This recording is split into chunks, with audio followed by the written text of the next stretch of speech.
So we're just going to look at three things that have extremely strong support in research. And the first one is that we know for sure that body language influences perception. And the way in which this happens is that you need to think about your posture and what it communicates to people.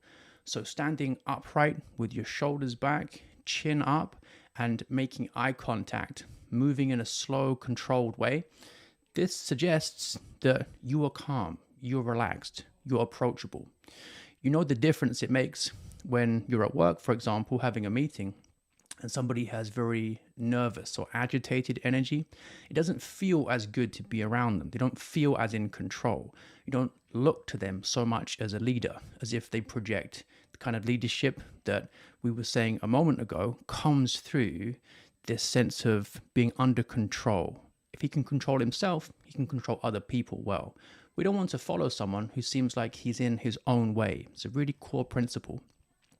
Now, eye contact as well is very important because it actually makes people feel seen. You don't want to do this in an aggressive way, staring someone down like a predator, but when you're making a point, eye contact can help to underscore it. And also when you are listening, eye contact can help to actually make the other person feel that you're being attentive.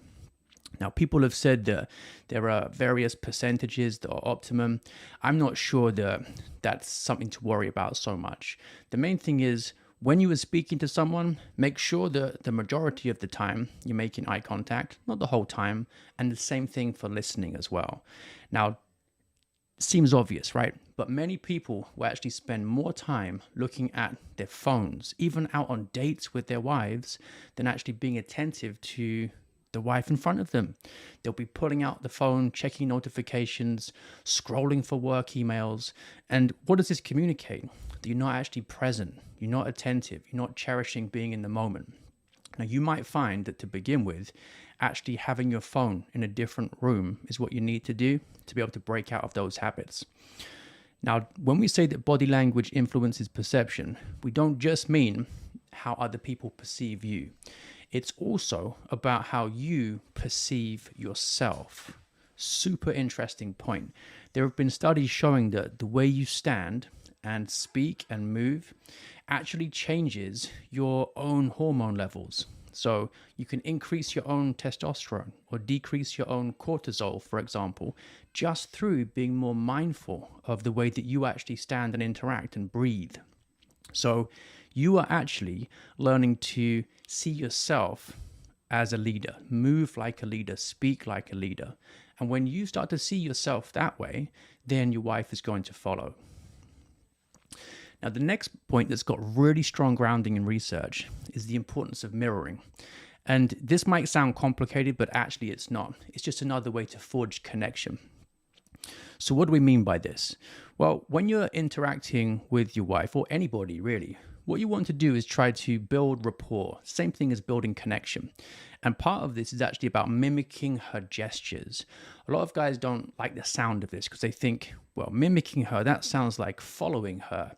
But basically, when you're mimicking gestures, it's about matching energy. So let's say that you notice she's really excited about something that she has found out about in a book or online or whatever, or a conversation she had with a friend, and she starts getting animated. The tone of her voice changes or the volume changes, or you notice that she starts gesticulating more or leaning into you.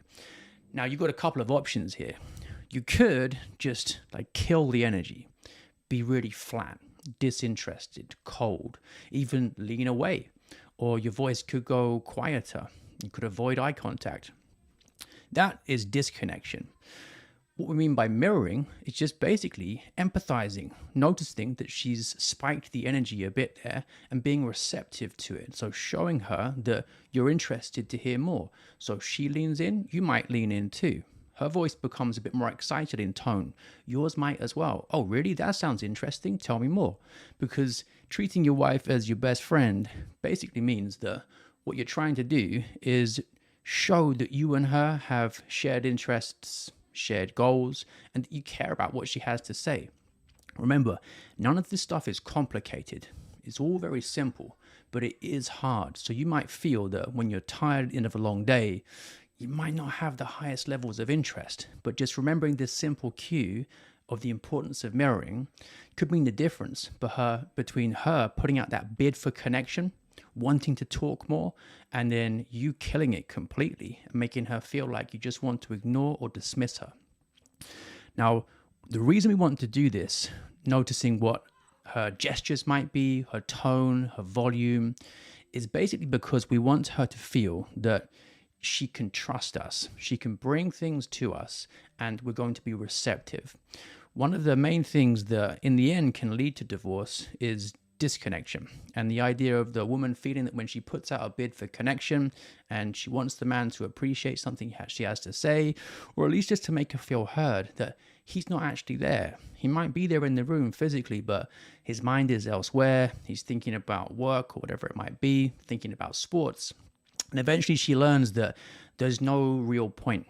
It's really sad, but she learns from the fact that he doesn't mimic her, that he makes no effort to actually reciprocate. There's no rapport there. She learns that actually this is a marriage that's about disconnection and she's not cherished. Now, the third thing I think is super important, especially when you combine it with the other two keys, because what we're looking at is basically ways to reduce defensiveness, reduce tension and conflict. And if you have not just tall and confident, expansive body language, which is also something that can make you feel and be seen as powerful amongst other men, dominant, if you also have open body language too, so actually creating a kind of safe space physically for her to feel that she's able to actually get close to you and relax with you, that also makes a big difference. You might have noticed that if things are getting tense and an argument is starting, for example, you might take a step away. You might close off. You might fold your arms. You might even turn side on, and it starts looking like a kind of fighting stance. Now, obviously, that's not the kind of dynamic you want to encourage with your wife. So keeping that idea of being expansive, being receptive, so that she sees you are welcoming even before you open your mouth is really important. So be mindful of the way that you sit. Start looking at couples when you're out in cafes or restaurants. See who you think has good energy, who's getting on well. Notice some of these body language cues and just train yourself to get out any bad habits that you might have. When you see closed off body language, you're also tending to see disconnection or the beginnings of it creep in. For example, the guy has his arms crossed, face glued to his phone. The woman also has her arms crossed, maybe turning away from the table, not even looking at him. You know what that body language suggests: cold and isolated. Now, the other point about having open body language is, apart from inviting her to approach you, it also suggests your own comfort and confidence in yourself too. So you come across as more of an authority figure because you are able to hold court, if you like. So you want her to approach you because you're interested to see what she has to say, and you're comfortable fielding those questions, having those interactions. People who are closed off are basically saying, leave me alone. And that's a way of communicating nervousness. Now, I was interested just to try and get some extreme examples of this. So before we get into some questions from you guys about stuff you might have noticed about practical applications of this, I wrote some different descriptions of a guy doing this really well, these 3 points, and doing it really poorly, and fed them into an AI image generator just for fun to see what will come out. And here we have the two kind of extreme examples. So on the left there, we have a smiling man who's standing relatively upright, and he's come through the door after work, greeted his wife. She feels good in his presence. And the point here is what we're seeing is connection. He's happy to see her, and also vice versa. He doesn't need to say that with words. It's clear just from the energy that he brings into the home as he returns from work. So she feels welcomed and appreciated, and he's not slumping his shoulders. He's not sighing with exasperation. He's not suggesting that he's broken by his day's work and has nothing left to give her. He's the kind of guy who, when he walks into the room after a long day's work, realizes that actually his true work has just begun. And you have to remember that. Flip that mental switch. What kind of energy are you bringing to the household? Because you're the provider in that sense too. It's not just about providing money. It's also about providing the emotional energy. And what we're talking about here is ways to actually get that to register in your home, apart from just the words you use and how you say them. Now, the guy on the right is doing everything wrong. He's grim, he's sullen. You can see from his eyes and his crossed arms as well that he's not interested in interactions. Now, if that kind of person walks through the door after work and then his wife is looking at him, is he inviting? No. What kind of attitude is he projecting? Leave me alone. And also, I'm not interested in you. So these are all ways of communicating. Could be depression. It could be that he actually wants disconnection from her. He's repelled by her in some way. Now, whatever it might be, it's not going to be inspiring confidence in her, and it's also going to affect the way he sees himself too. His hormones are going to change as well as hers.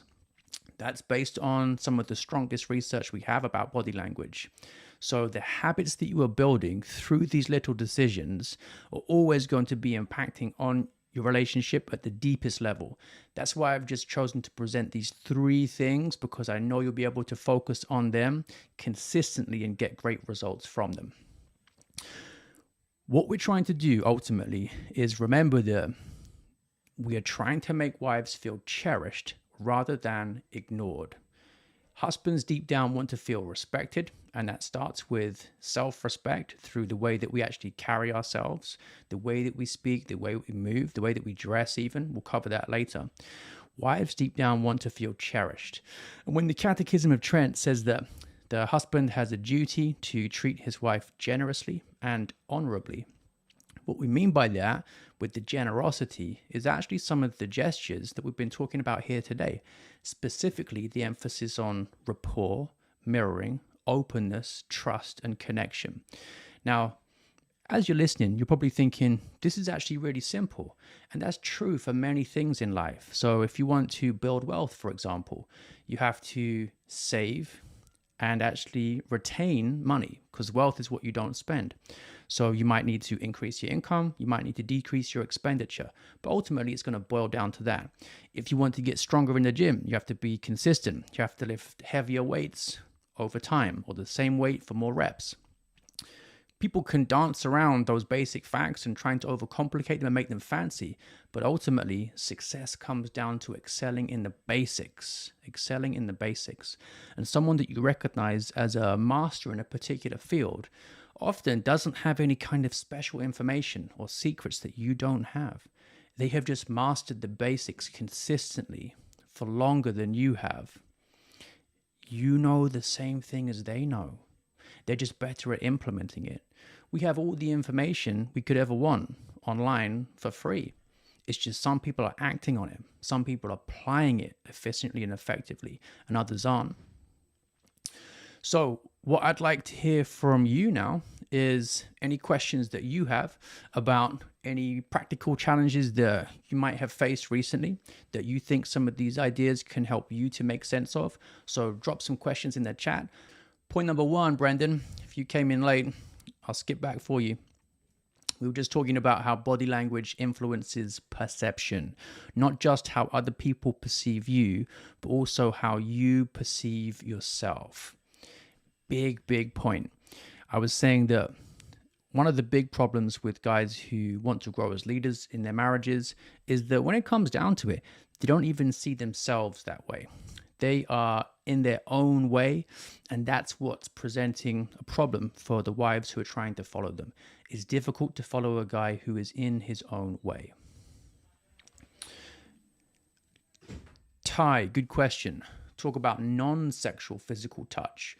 What are practical but non-obvious ways you can increase physical touch with your wife on a day-to-day basis? So I think this is actually one of the most important areas, especially for guys who are struggling with intimacy.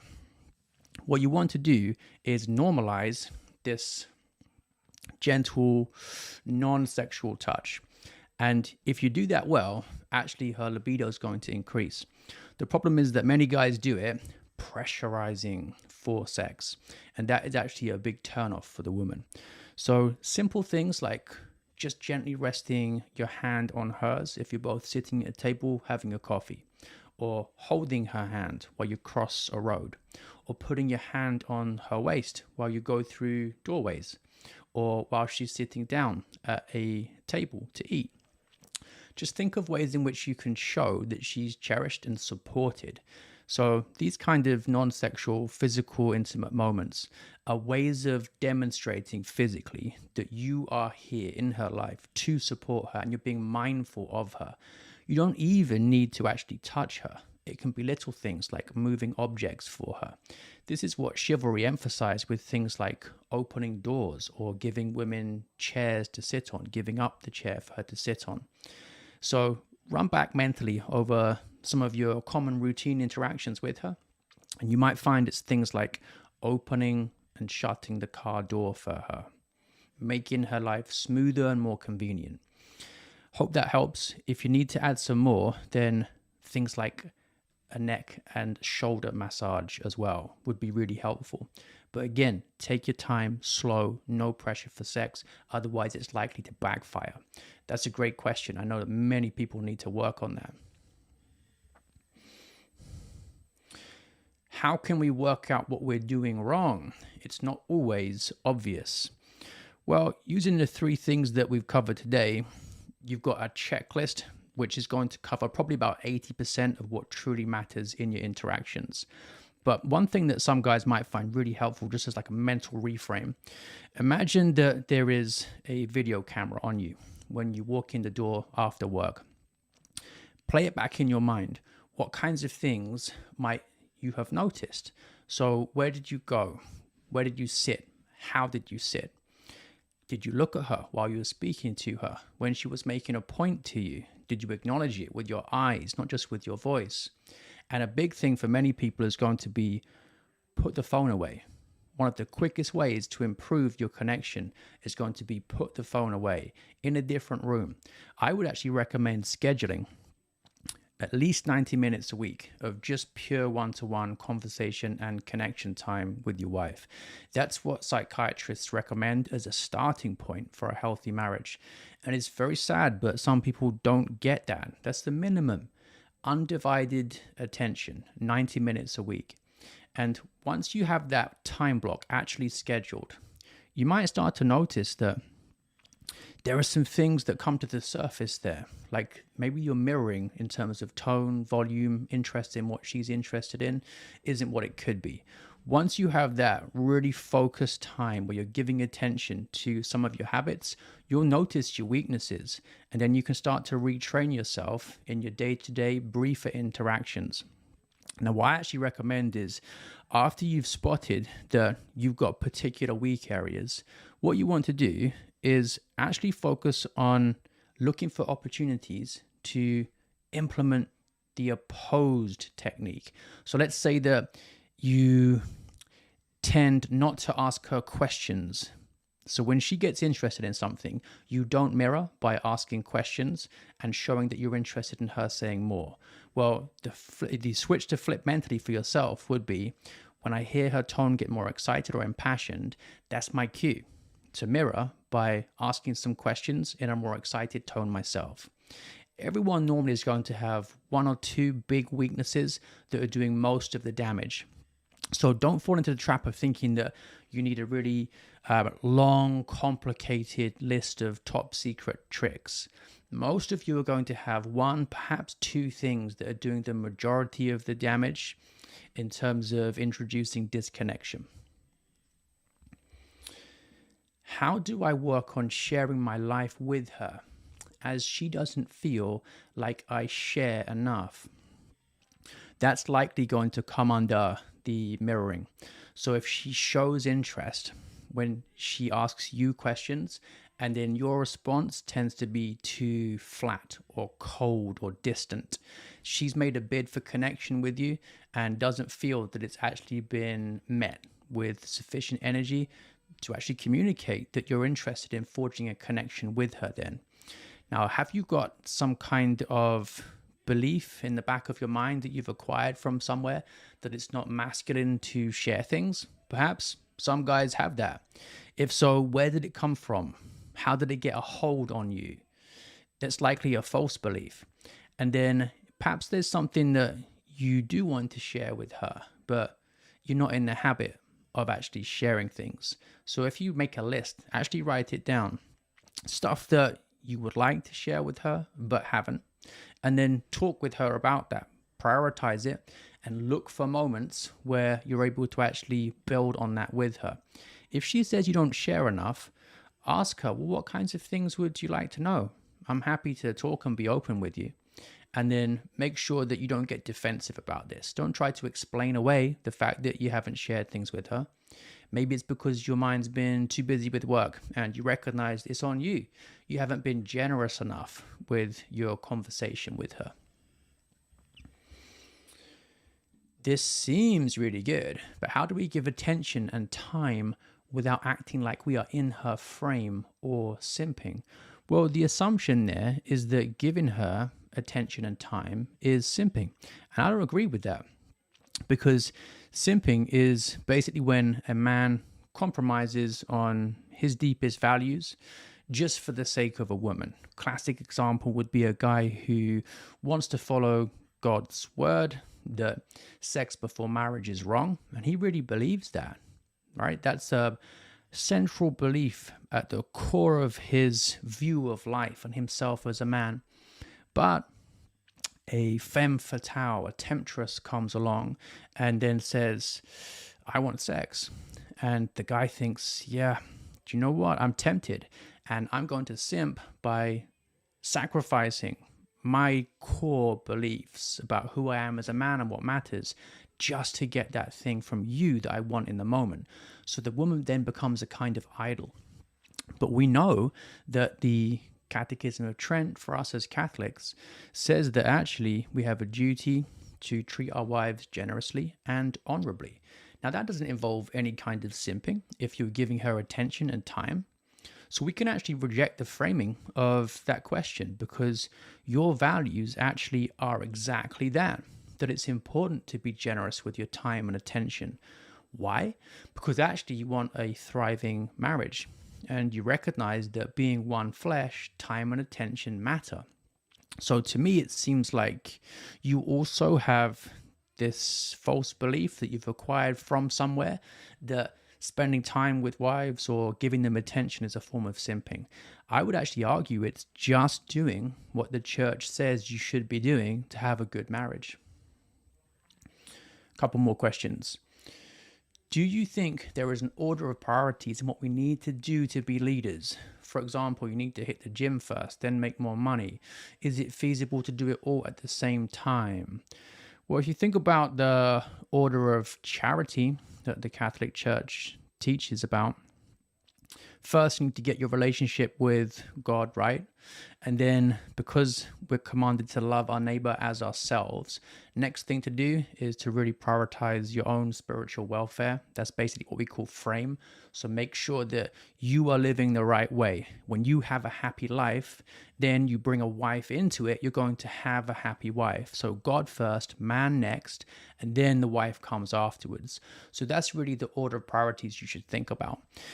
As the man, you're not going to be able to provide and protect for your wife in the way that you need to, unless you are, in a way, overflowing.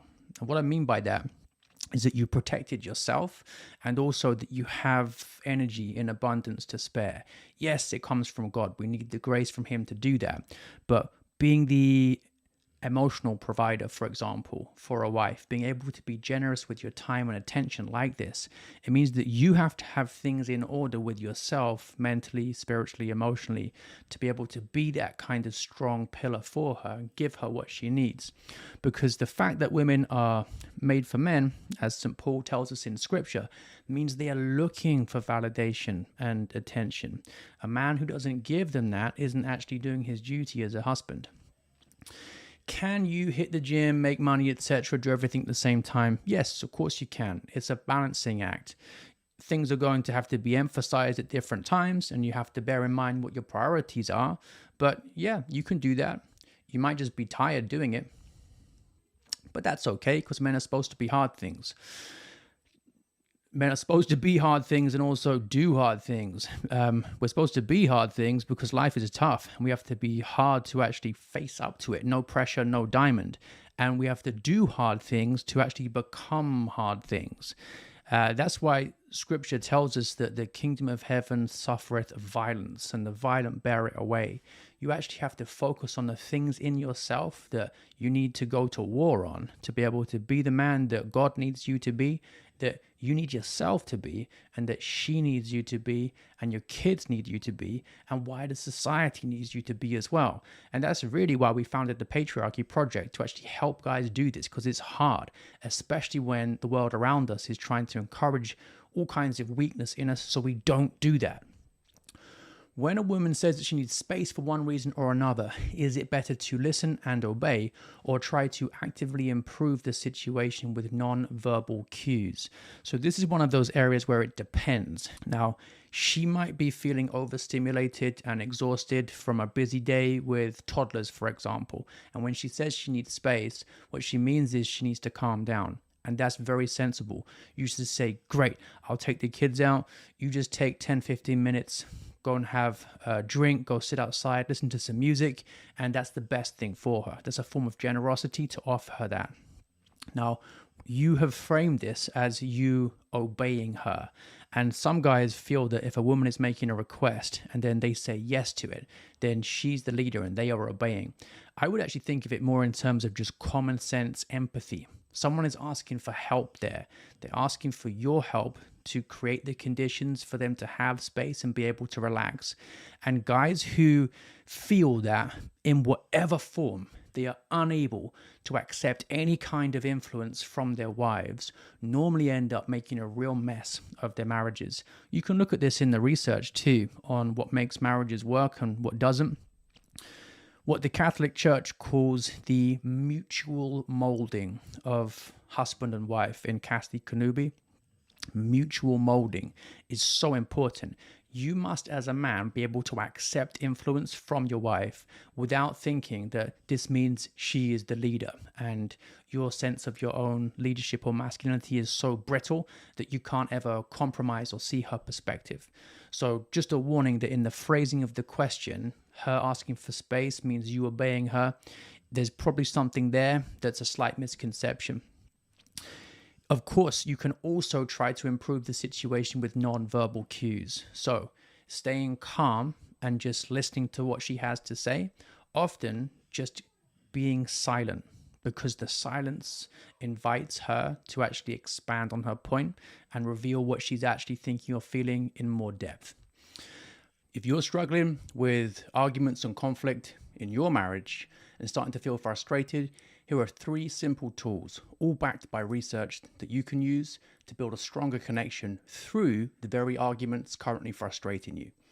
Now, the first one is that arguments can actually be a gateway to building better trust. Most people fear arguments because they think that all conflict is necessarily bad. After all, it doesn't feel comfortable, right? But there's a difference between conflict and disconnection. The main thing you should fear is disconnection, because it means drifting apart and eventually getting closer to divorce, the ultimate disconnection. Now, conflict, if you handle it well, can actually help you bring to the surface some of the underlying causes of the disconnection. So I want you to approach any conflicts you're currently having with the mindset of discovering the underlying problem. Men who shut down during conflict are missing out on this valuable opportunity to discover what the underlying problem is. So, although it might feel counterintuitive, what you have to do is lean into conflict and learn to listen, because the conflict is an opportunity to discover what needs attention. When a marriage is almost at breaking point, the wife tends to go silent, right? She is the one who gives the man the silent treatment. When she is still introducing conflict though, and there's that fight there, she's actually trying to save it. So you need to be grateful for the fact that you have this opportunity to find out what the deeper problem is.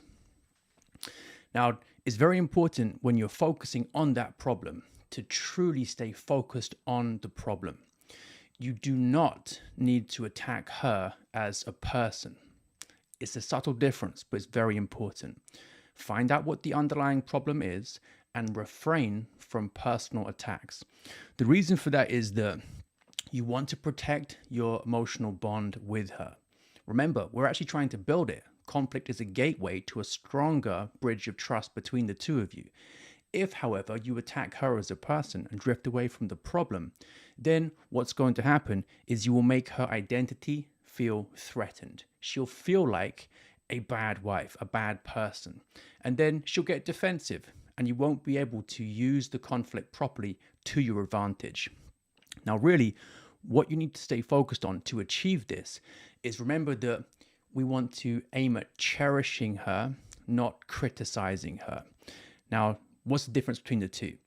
If you care enough to have this conversation, if you care enough to try to harness the conflict, it's because you're trying to build a better marriage for the both of you. It's not you versus her. That's an unhelpful frame to use. It's the two of you together as one flesh, trying to advance towards what the common goal is, a win-win for both of you. Not you win, she loses. You're not trying to prove a point or win some kind of petty battle over her. And the way you cherish her is actually by caring enough to have these hard conversations. Men who shut down and just go out and do things with their friends away from their wives and ignore their problems actually are creating more problems. So the act of actually having the hard conversation, leaning into the conflict, should make her feel cherished because she feels heard. Now, as you are focusing on trying to keep her feeling cherished rather than just criticized and attacked personally, it's really important that you use I statements rather than you statements, especially if you feel that you're starting to become a bit emotionally flooded. It's best that you don't talk about her by saying, you always disrespect me, or you never do X, Y, Z. Instead, just concentrate on your feelings, because it's much harder for her to challenge those or get angry about those, because they aren't personal accusations against her. They're just personal expressions of how you are feeling. Now, she might also learn things about you that she hasn't thought of before and be able to see you in a different light if you actually tell her how you've been feeling too. Because I would guess that if she's feeling frustrated, so are you. And often it actually starts with the man, because the man is always leading, whether he realizes it or not. Just sometimes he's leading in a bad direction towards disconnection.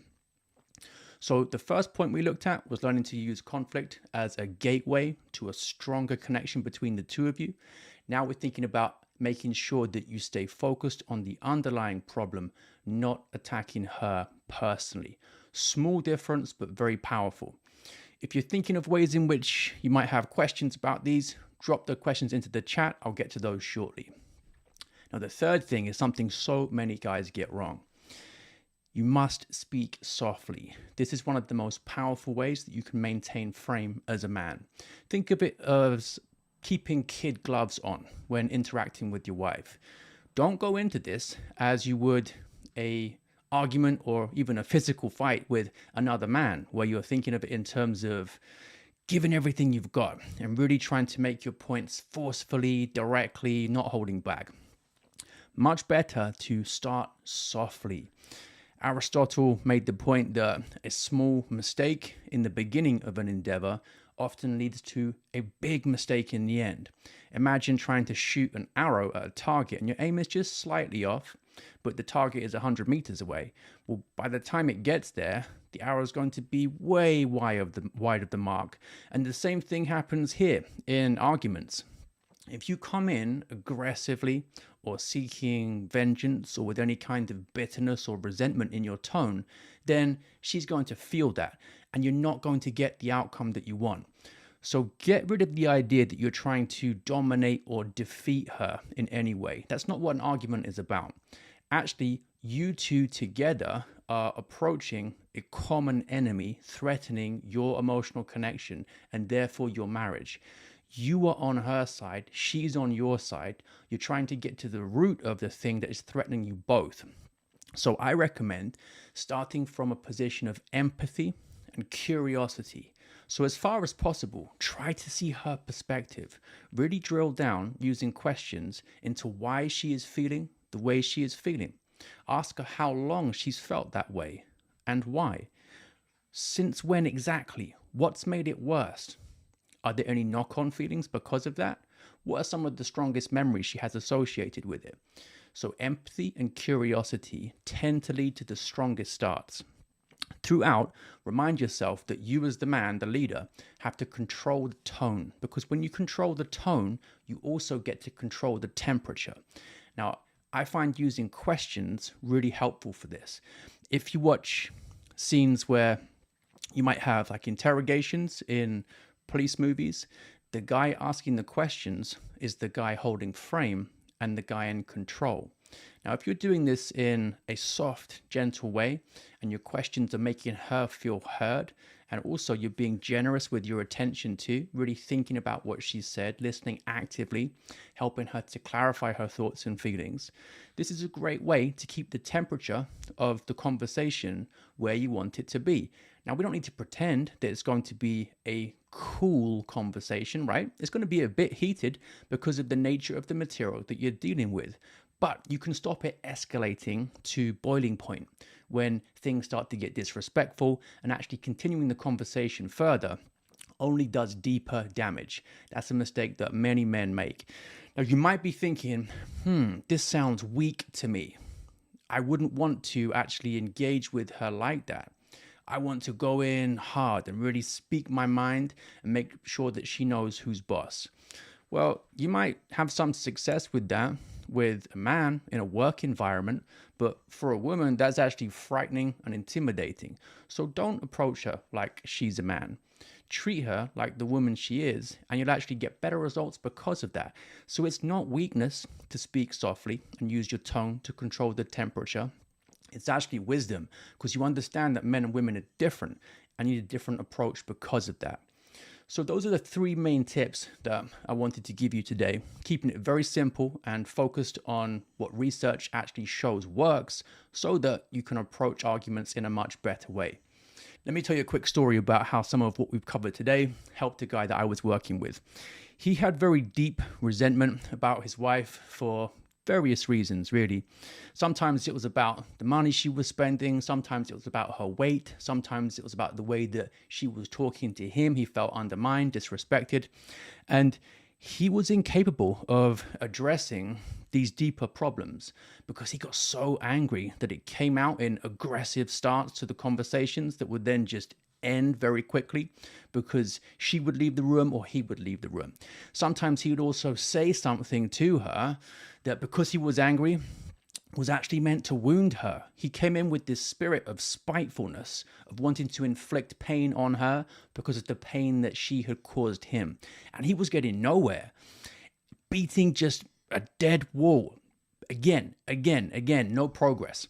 And it was not until he actually learned to empathize with her and how bad that she was feeling, and also be more curious about what it looked like to her and how things got this bad to her too, that he was able to actually see what the real problems were and then focus on those. Now, I actually call this not being the second woman in the relationship or the marriage, because there's a temptation there as the emotional volatility or the vortex opens up for the man to get sucked into it. And this really is lose-lose for everyone, because first of all, women tend to be more comfortable in that kind of environment. They do better with emotional volatility, and they're also faster verbally than men. So not a lot of good comes out of that, other than the man losing frame. But using these three simple techniques, he was actually able to hold frame and help her and lead the way out. Now, I would love to hear some questions from you now about ways in which these points we've covered have got you thinking about your own situations and any thoughts that you've got here, because the way most guys have been raised today, thinking like this about themselves and women and the dynamic in marriage doesn't come naturally.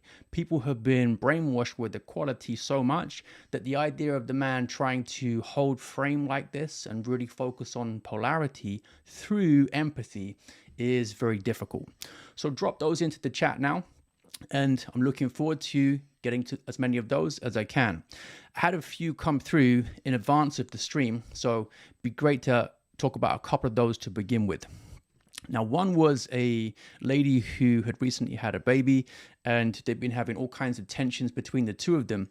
And the question was, how can they actually clear the air? There's this resentment that's building up between the both of them. Now, first thing is to talk about it, right? Avoidance is not a good approach.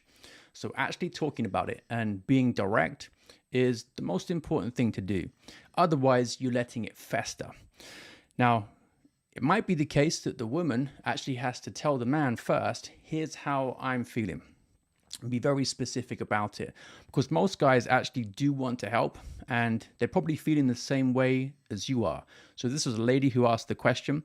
Make sure he knows how you are feeling and be very specific with how you see the problems and exactly what you think needs to change. Now, for the man in that situation listening, it's really important that you don't get defensive. You have to learn to listen to even criticism that might be unjust and then think about what the grain of truth in it might be. If you retaliate and start to attack her instead, then you're not going to be getting anywhere good. Instead, you're likely to be doubling down on the exact same problems that are causing everything going bad in the first place. So be direct, ask questions. That's one of the biggest misconceptions I find, is that when people are indirect and hope that just time is going to change things, in general, it tends to get worse rather than better. They feel that being direct is going to escalate problems, but actually the opposite is true. So if you're a man right now struggling with problems in your marriage and you're not doing anything about it, know that you're actually making them worse. You are part of the problem. You must get the tact and the skill to be direct, and hopefully these 3 things that we've looked at today will help you to do that. Next question. Do you ever get to a point in an argument where she or you get so emotional enough that it just makes sense to just walk away for a short amount of time for people to cool off? Yes, of course you can get to that point. Ideally, you recognize before you get to that point that you are approaching it. This is what's called flooding, and men are actually more prone to it than women are. You can even look at how stress affects men's cortisol levels and other markers of stress in the body, and men escalate faster than women do. It's like the fight or flight response is stronger in men. So if you're a guy who struggles with this, it's one of the most important things to know about yourself so that you can actually maintain frame and lead properly. So don't ask for a 5-minute break at the point when you already need it urgently.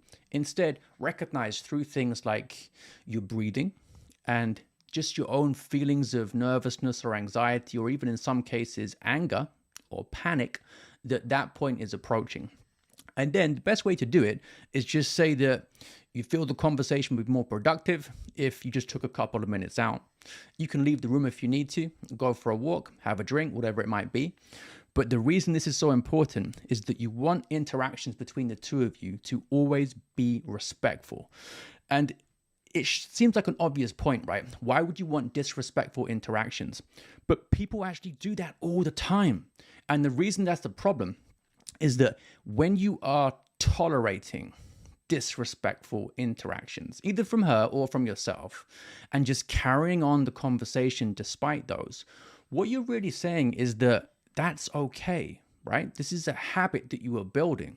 Of course, it's a vice, not a virtue. It's a bad habit, but nevertheless, it is a habit, because behavior you tolerate is actually, in the end, behavior you end up approving and inviting. So you need to have a hard line against disrespect. It's also very important that you don't speak when you're not able to be meek in your expression.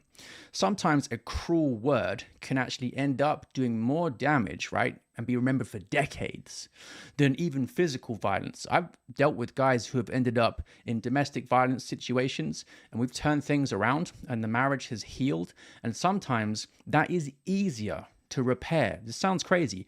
That is easier to repair than extremely cruel words that can cut deep like a scalpel. So if you are someone who gets flooded easily, calm it earlier before you reach breaking point. Next question. This is a good one. How can I handle my wife's temper tantrums? I try to be calm, but her raised voice and hurtful comments eventually bait me into losing my temper. Very common situation. Thanks for admitting that. A lot of guys are in that exact situation, but don't actually say they are. Now, notice the key point here was eventually they bait you into losing your temper, right? I'll add your comment to the screen so we can really think about it. Eventually. Now, that is related to the previous question. So you need to learn how long that takes, and you might have a particular tolerance. Maybe you can cope with 2-3 minutes of that, right? And you need to have that as your cool-off point. Make some progress and then say, time out. We'll return to this when you are ready to start speaking respectfully again, because disrespect gets us nowhere good. And this isn't a personal thing, right, that you're imposing on her.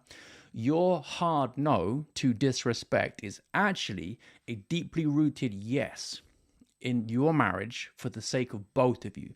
It's bad for you to tolerate disrespect, but it's also bad for her to allow her to be disrespectful, and bad for your marriage too. Now, the temper tantrums in a calm moment, right? Could even be a very relaxed setting. You could have a date where you discuss this. In a calm moment, you need to be able to address this, starting with empathy and curiosity, remember, to find out why it is that she so often raises her voice or talks this way. Was it always like this in your memory, or was there a point when things were different and you could have calmer, more controlled conversations? Now, I would guess, just from my coaching experience, that she hasn't felt heard for a long time. And there are things that have been festering beneath the surface that aren't making her feel cherished. So empathize with her about that. See it from her perspective. Own up to it, right? You as the leader have to own up to that. And then find out from her what she needs to be able to move forward properly. You might also have a wife, and this is many guys too, who perhaps has ADHD or some other kind of condition that makes impulse control and emotional regulation difficult. You can look into supplements for that. You can also recognize that that is the way she is, and her ability to actually moderate herself when things get heated isn't what you want it to be. And don't take it too personally. This is how she responds to stress, and there's no need for you to respond in kind. So be the leader in the situation. Be more masculine. Don't take it so personally. Forgive her, move on, but always be focused on ways in which you can control her overall stress in her life so that she's less likely to reach breaking point like this so quickly. Hope that helps. A lot of guys are in that situation. If your wife does have a condition like ADHD or something similar that leads to heightened verbal aggression, you can actually learn to be grateful for it, because in a way it puts greater demands on you. So it's kind of marriage on hard mode. So it can forge you into even more of a man than you would have been otherwise. So it's nothing to sulk about. Next question. This is a good one. Just a thought. I'm dealing with an elderly mother this week, and some of what you mentioned, anger, respectful conversations, very much applies to this situation also.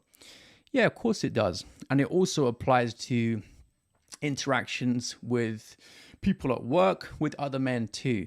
What we're looking at here are just 3 really fundamental ways in which you can be more skilled as a communicator to increase your influence in any given situation. Because that's all leadership is. It's influence.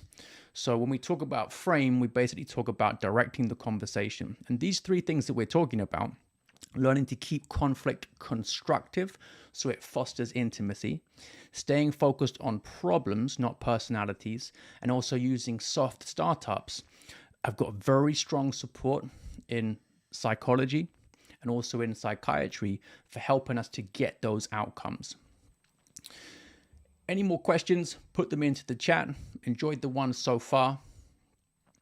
How should I react when she makes demands? For example, When angry, she will demand I sleep on the couch or insist that she is not going with me to a pre-planned destination. Ignore the demand. Well, this is the kind of thing that really I need to ask you some more questions about so I can understand the situation better and help you find the best solutions. So we deal with practical things like this and the how-to steps inside the patriarchy project. I would guess, however, that what's happened here is that she has learned from past experience that an effective way to control you is to have temper tantrums and make demands and threats. So you need to think about whether you have taught her that this gets the outcome that she wants. It is similar to parenting. If a toddler stamps his foot, screams, cries, throws his toys around, does he get what he wants? Or does he learn actually that that doesn't achieve his desired outcome? Often I find that the reason why a wife is behaving a certain way is because the man has taught her in the past that that particular tactic is effective. Now, some guys ask themselves, but what would happen if I just said I'm not sleeping on the couch? Well, I would guess from the way you phrase this, that if you told her after an argument that she's going to sleep on the couch or you made a particular demand, it wouldn't be effective, right? She wouldn't comply. And you know there's no point doing that. So she actually has a stronger frame in this situation because somewhere, somehow, an incorrect foundation has been laid. Go back, retrace your steps, and think about how you taught her that these tactics work well. And then you need to teach her that they don't and have the hard conversations necessary to have the correct foundations in place. No point seeing yourself as a victim, right? I know it's uncomfortable and I appreciate the fact that this is probably very frustrating for you, but seeing yourself as a victim is only going to emasculate you even more. So you must take responsibility for it.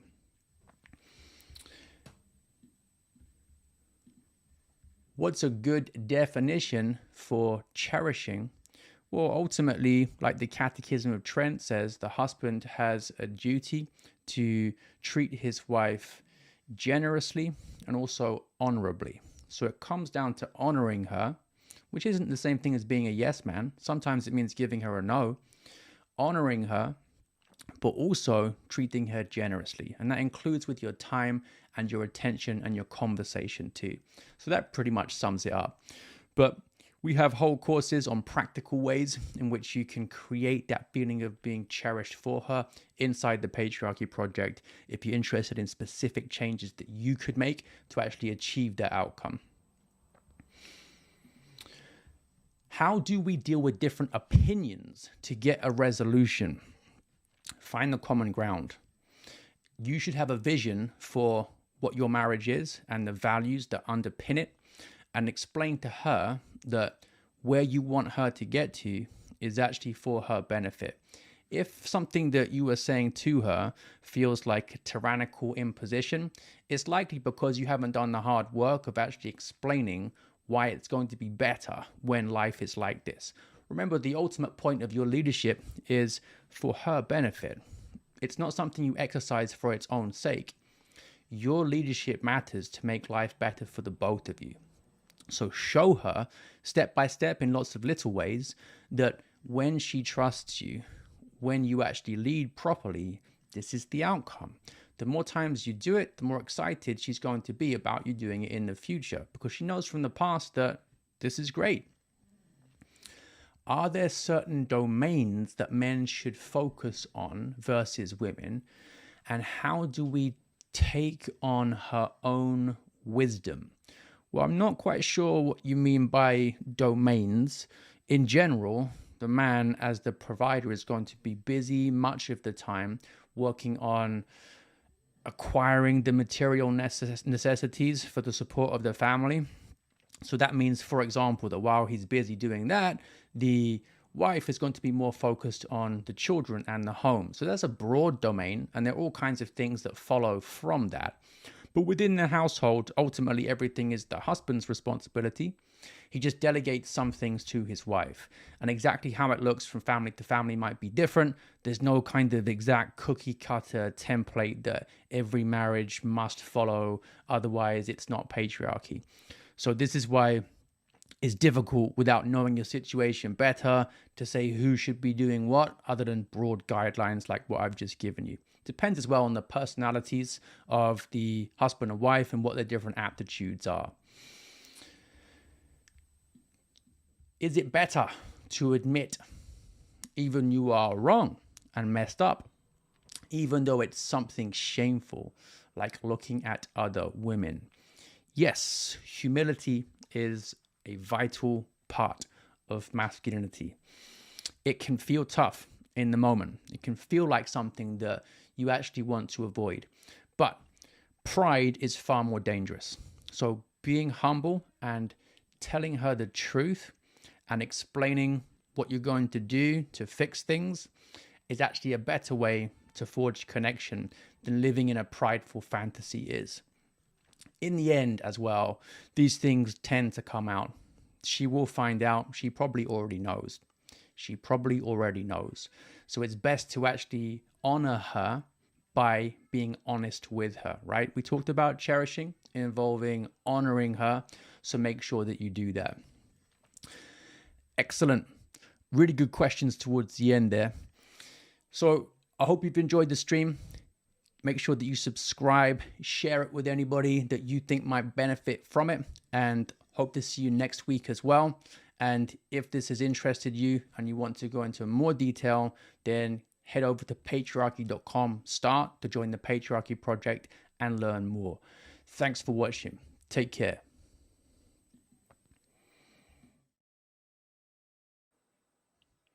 Welcome to patriarchy.com, where Christian husbands become virtuous leaders. And today we're looking at how to establish healthy boundaries in marriage without alienating her, a topic that many people struggle with. Here are 3 simple keys to success so that you can get the thriving marriage that you want.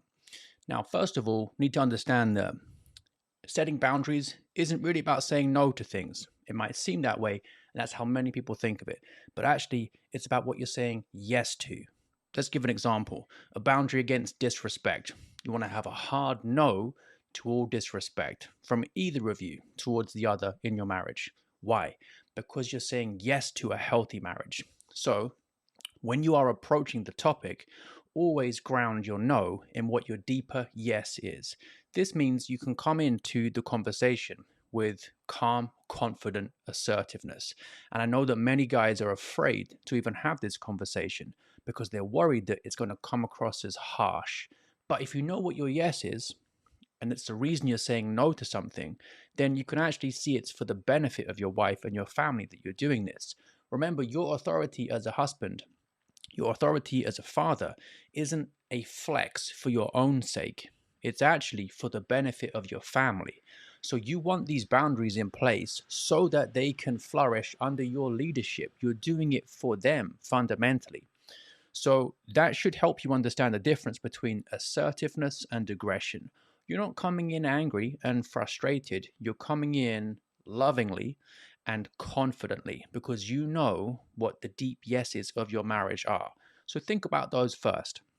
Now, if you know what those are, then there should be zero hesitancy in you. You should know with clarity what you're saying yes to, and you should want to live that out because it's fundamentally about integrity.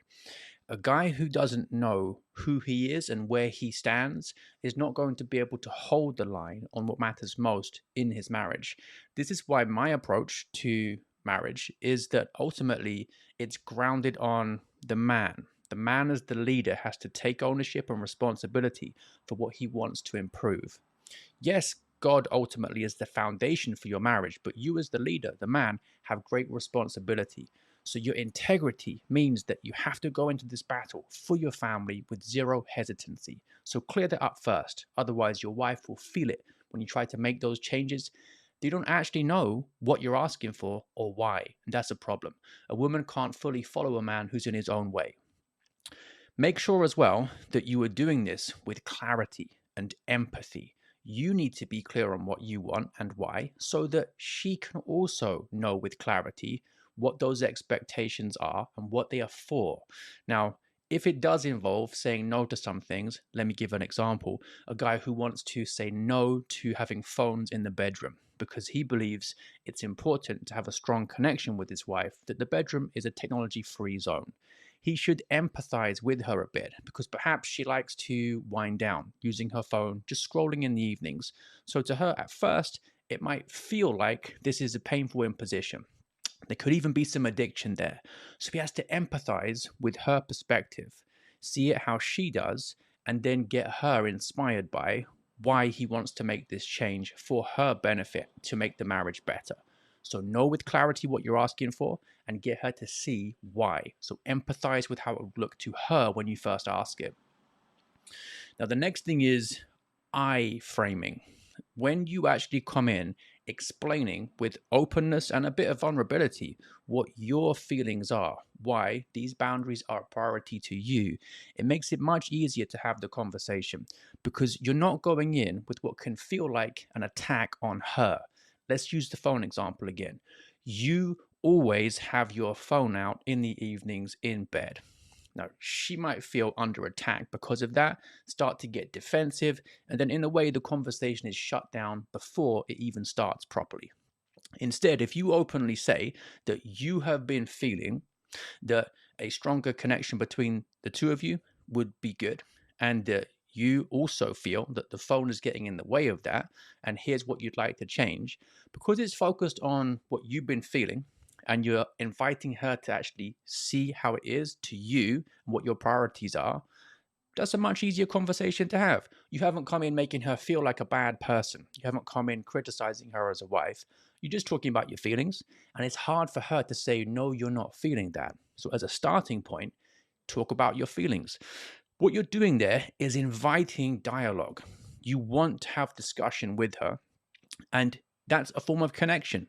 If you can show that you can pay her that attention, listen, try to connect with her verbally, then it's a form of cherishing her and appreciating that kind of dialogue with her.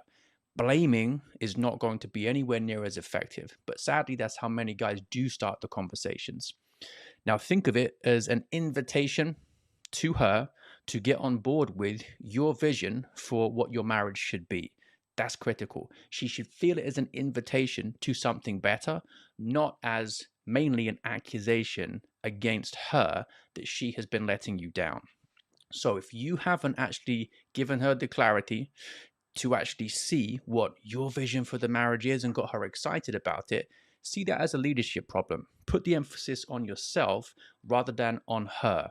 And this is something you should know as a principle in scripture, the idea of removing the beam from our own eye before worrying about the speck in someone else's. You, as the man, focus on yourself first. You are the foundation. If you've got any questions on anything so far, drop them in the chat. I'll get to them shortly. So we've looked at two powerful techniques to be able to establish boundaries in marriage. Let's look at the third one. Consistency. We could even turn this into a motto, right? No masculinity without consistency, because people need to know where they stand with you. Some guys wonder about how to build trust. And really, the best way to build trust is by showing it over time, showing what you want over time. So she gets to know what the lines are, what results they produce, and what the point of them is. Aristotle makes his point about training kids as well. He says that to begin with, they might not want to behave the way you tell them to, but with consistency, with time, they will see that actually it makes their lives better if they do this. They do it first without full understanding, then the experience gives them the insight. Oh, that's why he wanted to limit screen time. That's why he said not so much candy, things like that.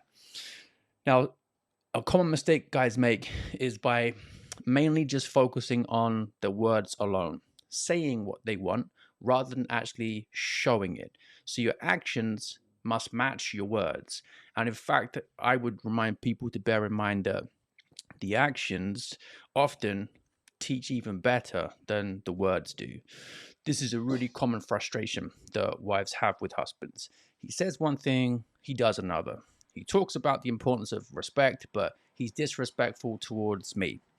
Now, if you've got that basic disconnect, yes, in principle, you're still saying the right thing, but does it really hit home in the same way that it would as if you were actually living it out properly? No, obviously not. You have to bear that in mind. And you can think of examples where you felt that way about leaders that you have been under in other areas of your life too.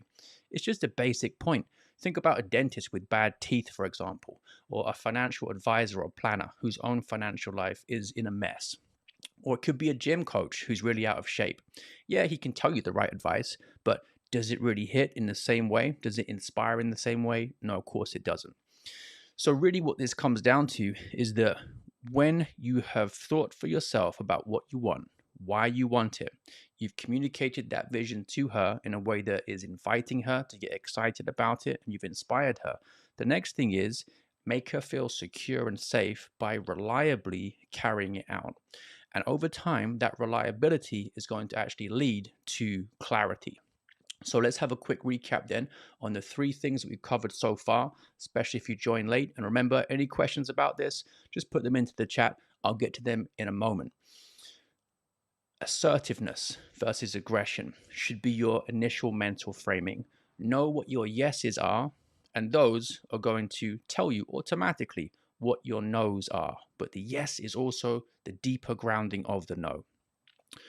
You have to be open about what you've been feeling that you're unhappy with, that you are acting on. So let's say you've noticed that you and your wife have been fighting more recently and the tone is starting to get disrespectful and unhelpful. Now, you feel that this isn't good for the marriage. That's what you're focusing on, your feelings. And she can't say you're not feeling that. That's a much better starting point than you just saying, you are always disrespectful to me. Because she can say, hey, that's not true. I don't feel like I'm being disrespectful. I wasn't at this time and this time. So start with a bit of vulnerability and openness about yourself. And then also, no masculinity without consistency. You have to be the one who leads by example. One area where I think boundaries cause the most tension is actually finances. I've lost count of the number of couples that I've helped where disagreements over money are the main thing that are making the marriage go into bad territory. And time again, what I notice is that the man hasn't actually communicated clearly what he wants. The woman doesn't actually know what she's supposed to be spending per month. Sometimes the guy isn't even monitoring it. There's been no initial discussion to give clarity. The next thing is the man doesn't fully understand what the woman wants to spend money on, why, and what all the different needs are, especially with a large family. So he needs to actually empathize with her point of view and maybe ask some more questions about why she's been acting the way she has. Starting off with a bit more curiosity rather than always going in on the attack makes a big difference. Now, she might feel that he's just being miserly or too controlling because she can't see what the no is actually giving a yes to further down the line. So in many cases, the man hasn't actually explained what the point of the boundary is. Where are you trying to get to as a couple? And in some cases, it's the guy doesn't want to have to spend all hours working to support the family. And he's trying to develop a passive income stream through investments. So if he says, look, the reason I want to do this is so that I don't have to work so much and we can have more time together, but we can't get to that point unless we actually put more money aside to go in and fight for us working 24/7 as an asset. And she's thinking, oh, I see the point now. Now, that point about the clarity and also empathizing with her and having a vision turns it into no longer just a fight, but an alignment of priorities. The boundary is there to help the family flourish, and what you're aiming at is an alignment of priorities. So that's just one example where the three tactics that we've covered could be really helpful based on situations that I've seen in the couples that we've helped. If you've got any other questions about the material so far, drop them into the chat. I'm going to start going through the ones we've had already. What kind of visions do you mean? Well, fundamentally, why did you get married? on a natural level, marriage is for procreation, so having and raising children. So let's say you're talking about boundaries regarding discipline or how you to model what good interactions should be so that your family can actually grow in virtue by watching you two. So you're saying, I don't want disrespect between us because I don't want the kids to see that, because my vision for our family is actually that we are role models that our children can aspire to be like, and then try to live out in their own marriages what they've seen from us.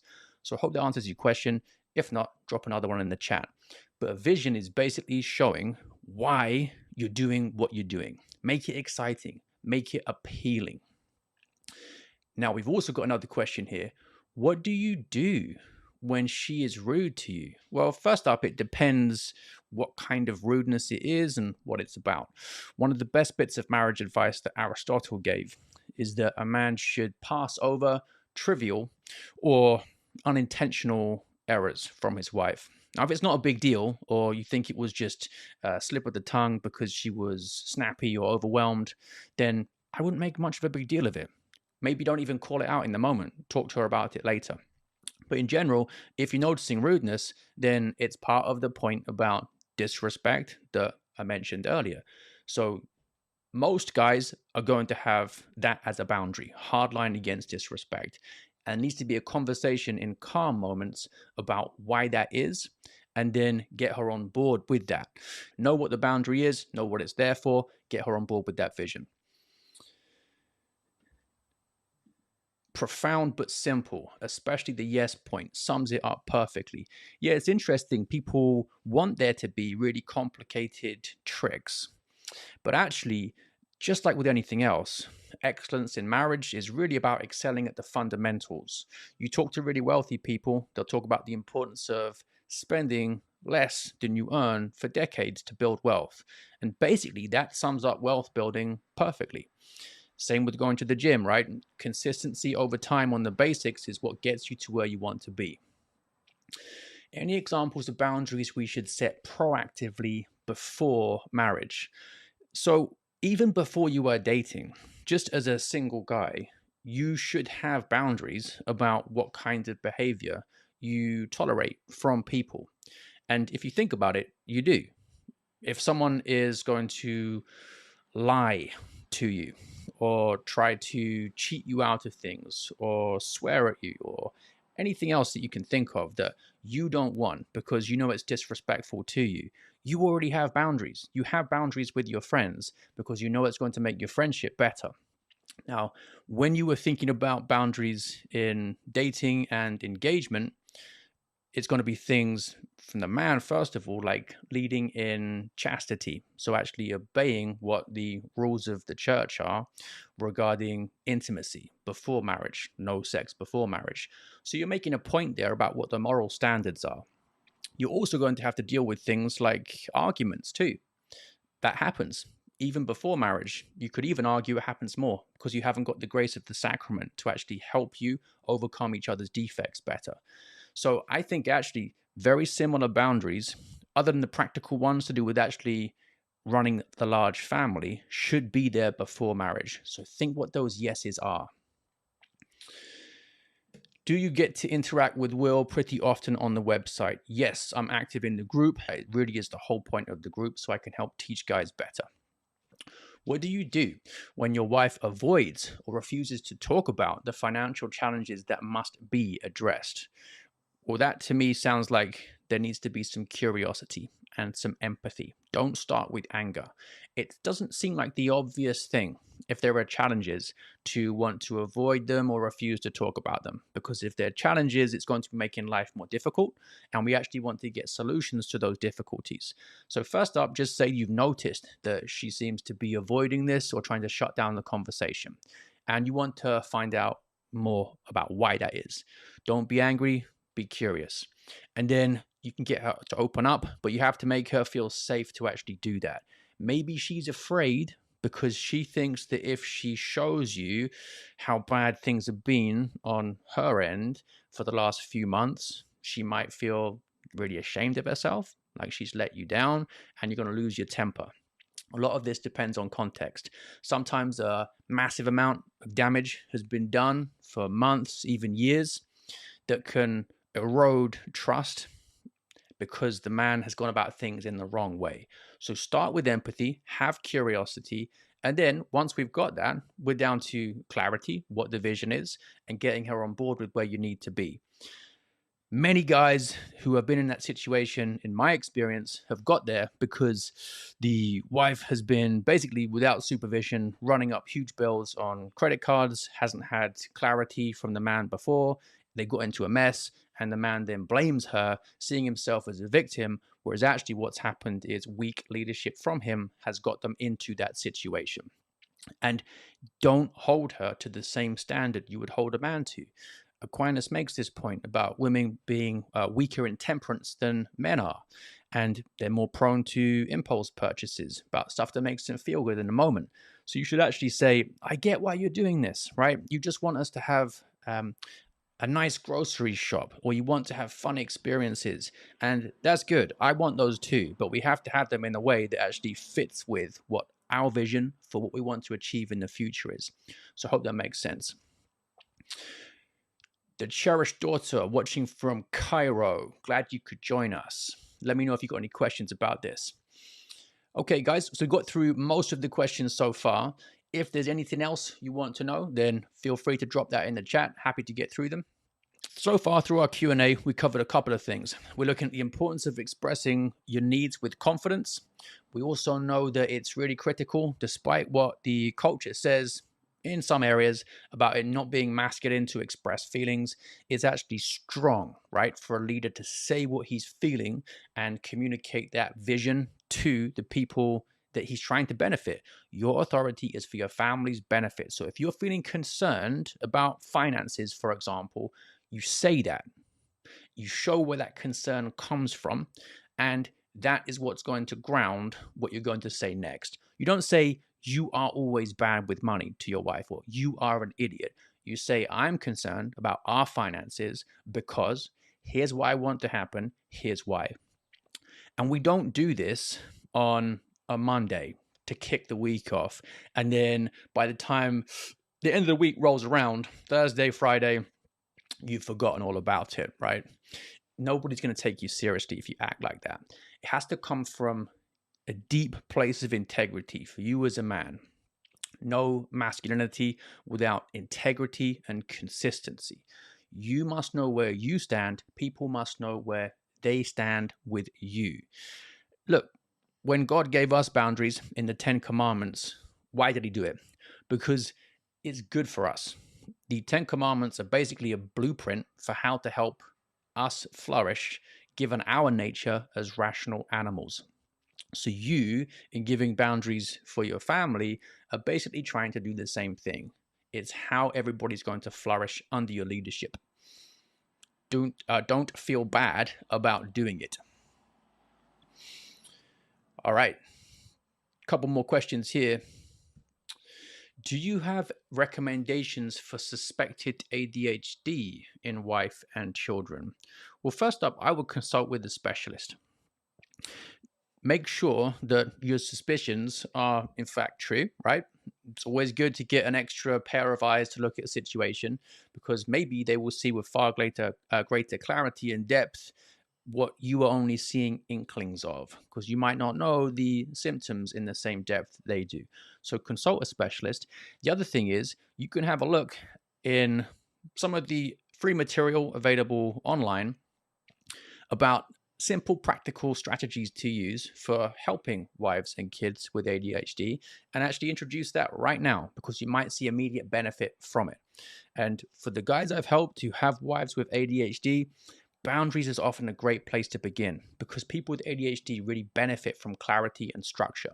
So let's say you're a guy watching this who thinks his wife is feeling overwhelmed and disorganized and close to burnout, and he's thinking, well, I think I've noticed a few ADHD traits here. Ask her what she finds most overwhelming, when and why, and talk with her about how you two together can make a plan to alleviate some of the burdens. We've been talking about finances a lot today because it's such a common area of conflict where boundaries haven't been established. Sometimes automating payments and having multiple accounts so things are easier to keep track of. That is one of the best things that can reduce the mental load associated with finances, trying to keep track of everything the whole time, not going over certain budgets. Having automations and having multiple accounts can immediately make that feel better for someone who struggles with it.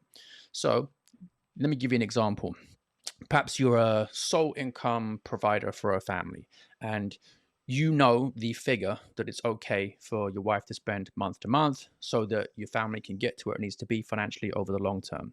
You put that amount into a spending account for her, and you say, guilt free, whatever you want, you can spend this money.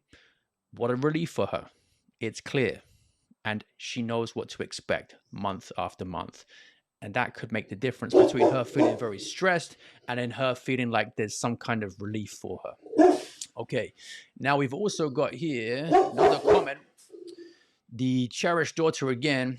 I know this channel is aimed at men, but it's so healing and uplifting to listen in on discussions between men who take their masculinity seriously. That's a really nice comment. Thank you for that. What we are about at patriarchy.com is actually trying to get men to understand that patriarchy, contrary to what they might have been told in the media, isn't toxic. In fact, it's actually tonic, right? Tonic, not toxic. It is energizing for men, healthy for men, and also for women. Jane Austen shows this in her novels, right? Men more often fail by not being patriarchal enough than they do by being too patriarchal. The crisis of masculinity in society today that starts in families is actually that men have abdicated authority. They aren't using it in the way they are supposed to, in the way it's their duty to benefit their families. So when you, as a man, see yourself as the protector and the provider, you have to think about that financially. You have to think about that psychologically and spiritually as well. So your wife and kids need this from you. And by doing it, you actually develop your own masculinity too. It's for their benefit, but it also benefits you as well. If you're looking to help your wife trust you more, then this video is for you. We're going to cover some very simple but effective strategies you can start using today to achieve this goal. Now, I've called it trust anchoring because you need to be that dependable place for her so that whatever she's going through, she can bring it to you and know that she'll feel heard and supported. When she doesn't get this, it makes her feel anxious, insecure, and unsafe. So the first one, and many guys want to know this, how to lead better, is actually listen better. Listen to lead. What this means, first of all, is making her feel that she is a priority. Simple things like putting your phone away and giving her your undivided attention matter a lot. They say more on a deep level than any words could. If you are physically present but not emotionally present, then she's not going to feel cherished. So make sure step one is that you're making a point of prioritizing her and whatever she's going through. When you get good information about her situation, then you're going to be able to help her better with it. So listen properly. The next thing is paraphrasing what she has communicated to you in that vulnerable moment. Now, the point of paraphrasing is to let her know that you have understood her properly. It might also help her to think through whatever she's going through. Because when you paraphrase and say, is that it? Like, have I got it? She might decide that there are some more things that she wants to add in because you haven't quite got it. So you need to keep going until that paraphrase registers with her as being really accurate. The point of the paraphrasing is also so that it encourages active listening in you. Because if you are there when she's talking and just say, yeah, I got it, then it's not going to make her feel as much of a priority as you want her to. So active listening is necessary for you to paraphrase accurately. See it as a discipline for yourself too. Now, once you've got that paraphrase and it's accurate and she understands that you have understood her, the next thing to do is to probe a bit further. So she might not fully have probed her own thoughts and feelings and needs your help to do that. So ask her how long she's felt this way, whether it's got worse recently, what kinds of things trigger it, or what to her seems like it improves it. The most important thing here is to be genuinely interested in this new information that she has shared with you. It matters to her, so it should also matter to you. You're not going to be able to lead the way out of the situation well unless you actually know what it is. So treat this as a fact-finding information and a fact-finding exercise. And all this information is going to be a really good indicator of what her feelings are, so you can understand that well and then lead her out of it. So that's the first thing, listening to lead. Seems basic, but neglected by many guys, and neglecting this really comes at a great cost in your marriage. The next thing is the importance of emotional reassurance. So after she shared this with you, the idea is not just to record it, break it down, and show you understand it, but obviously to make her feel better about the situation. What is the benefit of her bringing this to you? Think about the fact that Eve was made from Adam's rib. This means basically that your wife wants to feel close to your heart. She wants to feel like she is nestled there and safe and protected. And when you give her that reassurance, you're answering to that really deep need. Now, when she feels that, and also feels that you can empathize with whatever her emotional state is, that's a great way to make her feel connected to you. The goal is not just to show that you understand what she's going through, but also that you can share those feelings too. Not just understanding, but sharing. That's what empathy is, and it builds a much stronger bond between the two of you. Why is this important? Because if she feels the bond is secure and strong, then she's going to feel safer with you. And on a very deep primal level, safety and security are sexy, ultimately. That's what being a dependable man, being a protector and a provider, not just physically but emotionally, is all about. So that's what she's looking for. Okay, hope you've enjoyed the first 2 tips. If you've got any questions on what we've covered so far, just put them into the chat and I'll get to them after tip 3 in a moment. The idea is that after we've covered these basics, we can get into a Q&A so we can explore your situation and your thoughts in a bit more depth.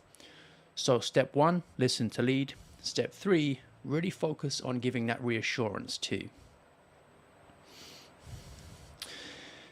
Step 3 is the importance of predictability. One way to think about this is that there is no masculinity without predictability. You can even think of that as being true with your male friends, right? The ones that you can't trust, the ones whose word means nothing. Do you feel safe around them? Do you want to bring your problems to them? Would you want to be on a team or in business with them? Of course not.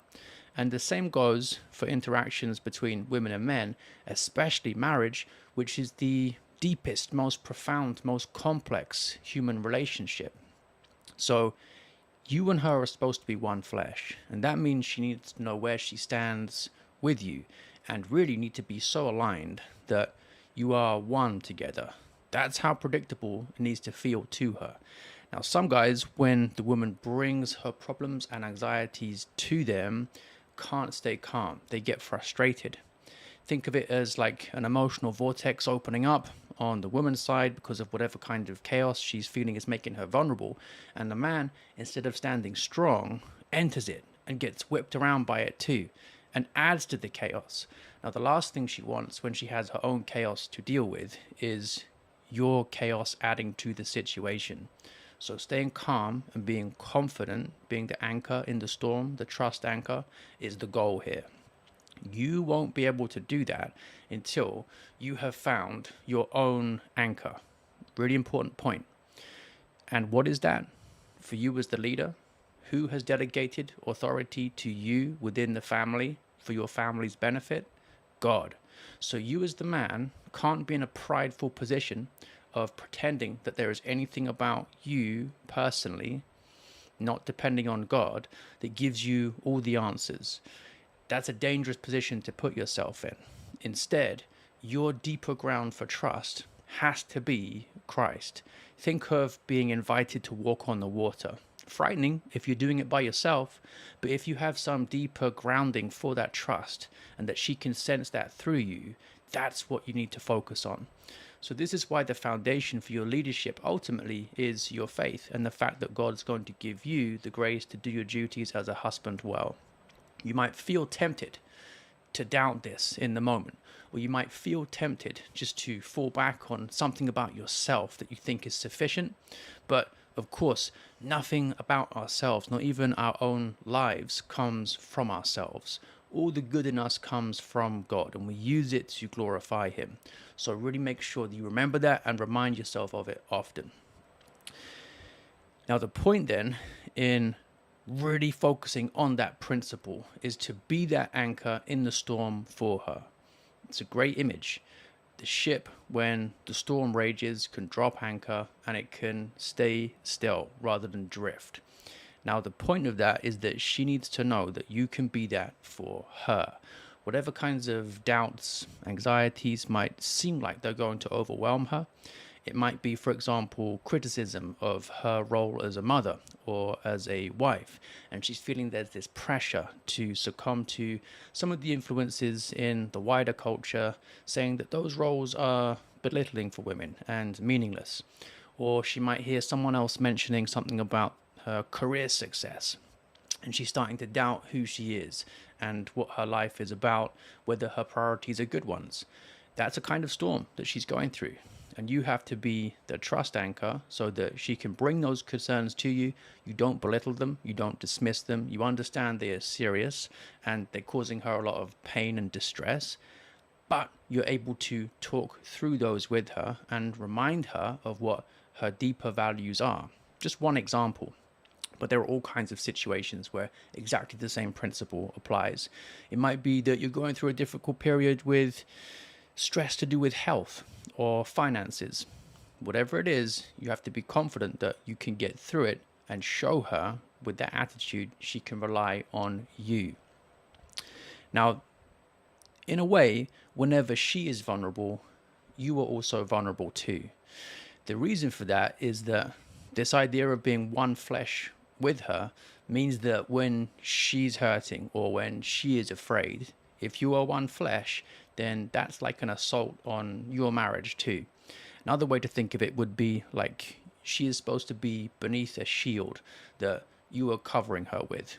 And any moment you can see that she's in distress or feeling under attack, that tells you something about that shield. That tells you something about the protector role that you're supposed to be fulfilling that has been neglected. So rather than seeing it as her being weird and you being okay, whenever you notice that she's going through something like this, it means the two of you together as one flesh aren't okay. And that should be where the empathy truly comes from. Because in a sense, everything happening to her does concern you on a deep level. And in a way, because obviously you're married to her and one flesh with her, because it's happening to her, it's also happening to you. And that's really the key. Because it's happening to her, it's also happening to you. It's a big part of your life. So let her know that you recognize that, reassure her, and you're going to respond to it in a way that's predictable.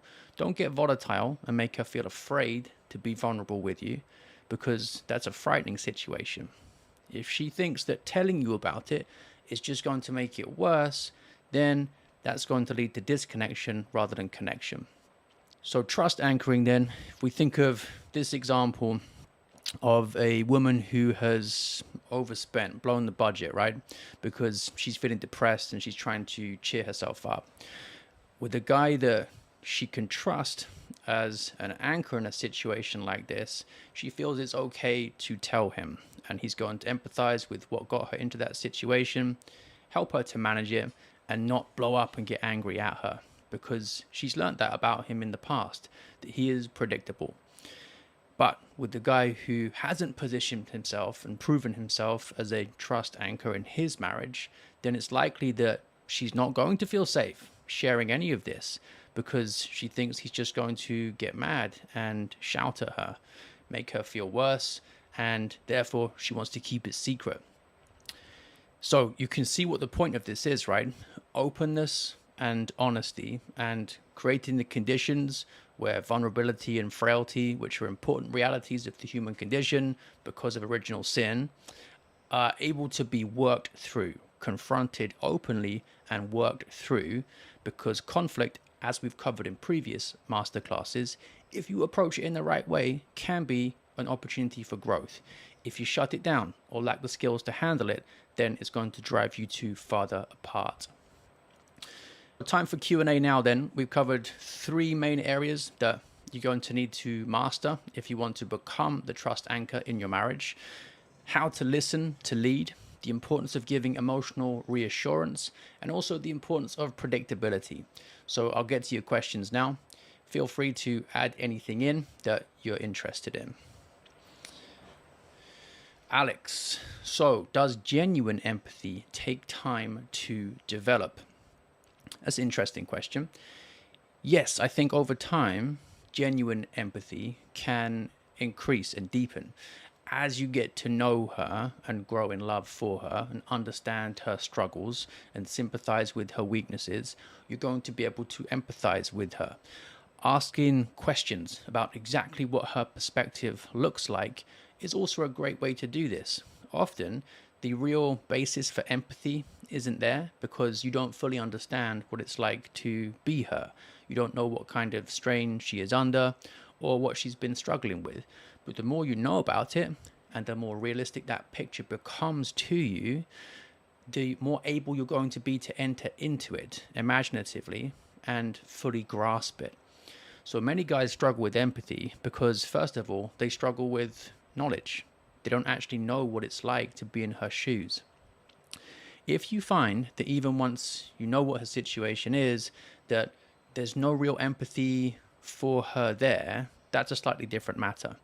You have to think about what defect in you is making it difficult to empathize with her situation, even when you understand it. And for most guys, step 1 there is recognizing that as the leader, in a sense, everything in your marriage and family is your responsibility.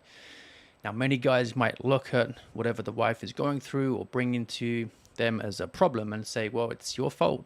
And they would see themselves as being perfect and the victim of her behavior and get frustrated and bitter about that. But scripture specifically warns against husbands getting bitter towards their wives. So always think, how have I led the way into this situation? How could I have done better to avoid her going through this suffering? Even if it's bad habits of hers that have resulted in it, how could you have helped break those bad habits earlier? Next question.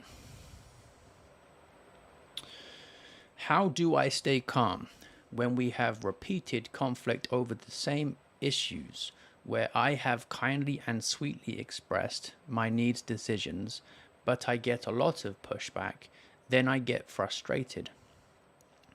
Well, the first thing here is you might think that you have really expressed your needs and decisions, but from what you're saying here, I doubt you have fully got to the bottom of what her needs are.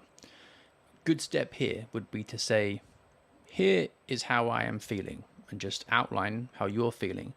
Then you can say the problem as you see it.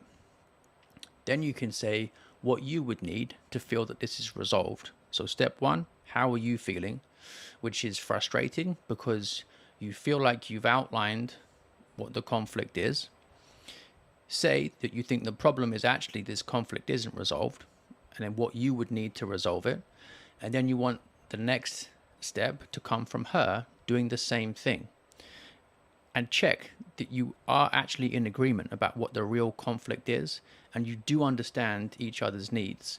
That's likely to be a few more conversations deeper than you have got so far. Then, once you truly know what the situation is, you'll be able to lead the way out of it better. Let's assume, for the sake of argument, that you have got crystal clarity on the problem, your needs, her needs, and it seems like those needs are incompatible. That's fine. Something like 60 to 70% of arguments in marriage are recurring and have no easy solution, right? Compromise and negotiation is a reality of married life. So the next step there would be to think about why you are frustrated. Is it because you are unable to compromise? Have you got unreasonable expectations? Are you asking from her something that she's not going to be able to give? The other possibility here, when you say you get a lot of pushback, is very commonly this happens because the man has taught the woman through his own behavior many, many times in the past that pushback works, even over minor things. So she knows that pushing back is going to work because actually you've shown her in the past that you're a pushover, because those boundaries that you claimed were boundaries actually aren't. You say one thing, but then you do another because you go back on it. So often, a good place to think of starting this discussion is, in what ways have I taught her that behaving in this way and giving lots of pushback actually gets the outcome that she wants? So lots of possibilities for you to look at there. Curious how to balance trying to solve problems for the woman in your life versus just to hear her with empathy. Well, this is going to be on a case-by-case basis, obviously. It's important to remember many times, though, that just the act of talking with you and processing what's on her mind is actually the solution. Okay, it's a really important point, especially if it's a woman who has ADHD traits, because then she's likely to want to verbalize the rush of thoughts in her mind, and she's really seeking you to help give them some structure and clarity. So don't think you have to find a solution that goes beyond just providing a sensitive and attentive ear for her. Many, many times that is it. And what that means is that she just wants to know that you care. That is the solution. Now, other times it might be that there's a particular bit of paperwork admin, for example, or something around the house that is the annoyance or the stressor for her, and she's struggling to handle it. And you say, after the paraphrasing, after the empathizing, is that it? Is that the main thing that's upsetting you? And it turns out that it is. And then you just go do it. Or if for some reason you can't, you hire in someone who can. And then problem solved. It wasn't just listening in that case. First of all, it was accuracy, empathy, clarity. And then it was you actually making something happen. So I'm not going to give a general rule here that you can apply to everything. Just use your common sense. But remember that oftentimes the listening itself and the questioning and the probing and the empathy actually is the solution. Very, very important point. Welcome to this masterclass on how to overcome the top 5 habits holding you back as a husband. This is basically for any guy who feels like he is in his own way. It's very difficult for a woman to follow a man who is in his own way. Part of that is your own self-respect gets damaged. And then she takes the lead in learning to disrespect you from you. Really important point. So we're going to look at how to overcome some of these obstacles. So if you've got any questions, drop them into the chat as we're going. Let's get on to the first one. Procrastination, big problem. Now, you want to overcome this, first of all, by just thinking of what your top 3 most important tasks per day are. The things that you really need to focus on to get to where you want to be. Now, some guys don't even know what those are. They haven't put the thought into it. You, depending on whatever your job is, whatever your goals are, need to focus on the things that are going to give you the best return on that effort you invest. They might be things you don't actually enjoy. However, discipline means doing them because you do enjoy the result. So know what those are and really prioritize those in the day and defend the time you have allocated to them from the distractions that you know stop you doing them. For example, maybe you scroll mindlessly on Instagram or YouTube or X rather than doing your top 3 most important tasks. Take control of that. Get an app that locks down your phone or your laptop, your PC, so that you can focus on these things that matter. Another thing is that many guys have to-do lists. Lists of things that should already have been done. So if you know something's going to take less than 2 minutes to do, just do it right then. It shouldn't go on a to-do list. That list really is just a reminder of your effeminacy. It's the things you know you should already have done. The reason you haven't done them is because maybe it involves a bit of discomfort for you. They shouldn't be on the list. They should have been handled in about 2 minutes. Now, if you think it might take longer than about, 10 minutes to do, just start it. Get some momentum. Once you have begun it, you will be psychologically biased towards completing it. An example of this would just be going to the gym. Once you put your gym outfit on, once you have stepped inside the gym, you're probably going to finish your workout. You just put in that first 10 minutes of effort. Build the momentum and let it continue. When it comes to deadlines as well, super useful way to actually hold yourself accountable. Have a look at how long it would reasonably take you to complete the tasks you want to do. And then take a bit of time off that. Maybe shave off a quarter of the time you've estimated to put a bit of pressure on yourself. If you combine all these three things together, you'll notice you will start tackling some of the things that otherwise would have piled up. So that's how to handle procrastination. And obviously, the impact this has on your wife is huge, because when she sees you're a man of determination, focus, motivation, and you're feeling differently about yourself, she'll also feel differently about you. Procrastination makes it very hard to take action, and you taking action is what she wants to see. Next one, complacency. Now, a lot of guys don't actually measure the things that they are trying to manage. And if they're not measuring them, they don't know accurately what state those things are in. They're also not tracking progress. They don't know how close they're getting to the goal that they have set for themselves. So start taking notice. Measure what you want to manage. And that itself will motivate you, because you're seeing progress bit by bit. This might be income goals, or it might just be the amount of time that you are spending on the things that you know in theory are important. Well, make your schedule reflect that in reality. You can measure the amount of time you've spent working on a particular business goal, or you can measure your consistency in the gym, for example. Really important.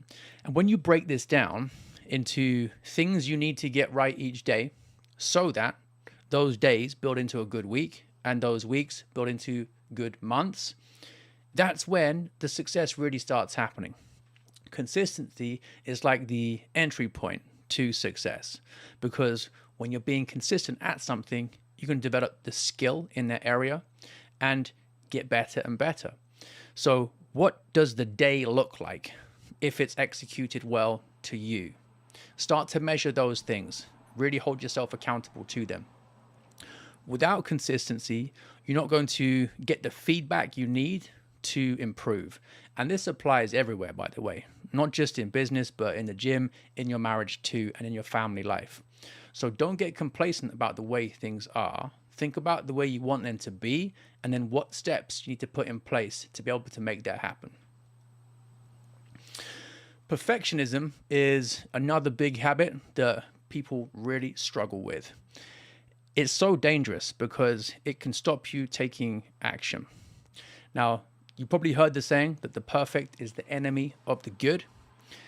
This happens, for example, with many guys who say they want to get married and end up never doing it because they're waiting to turn themselves into the perfect man.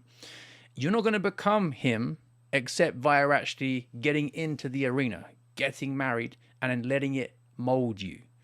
The same goes for people who want to be entrepreneurs, for example. They're waiting for the perfect business plan.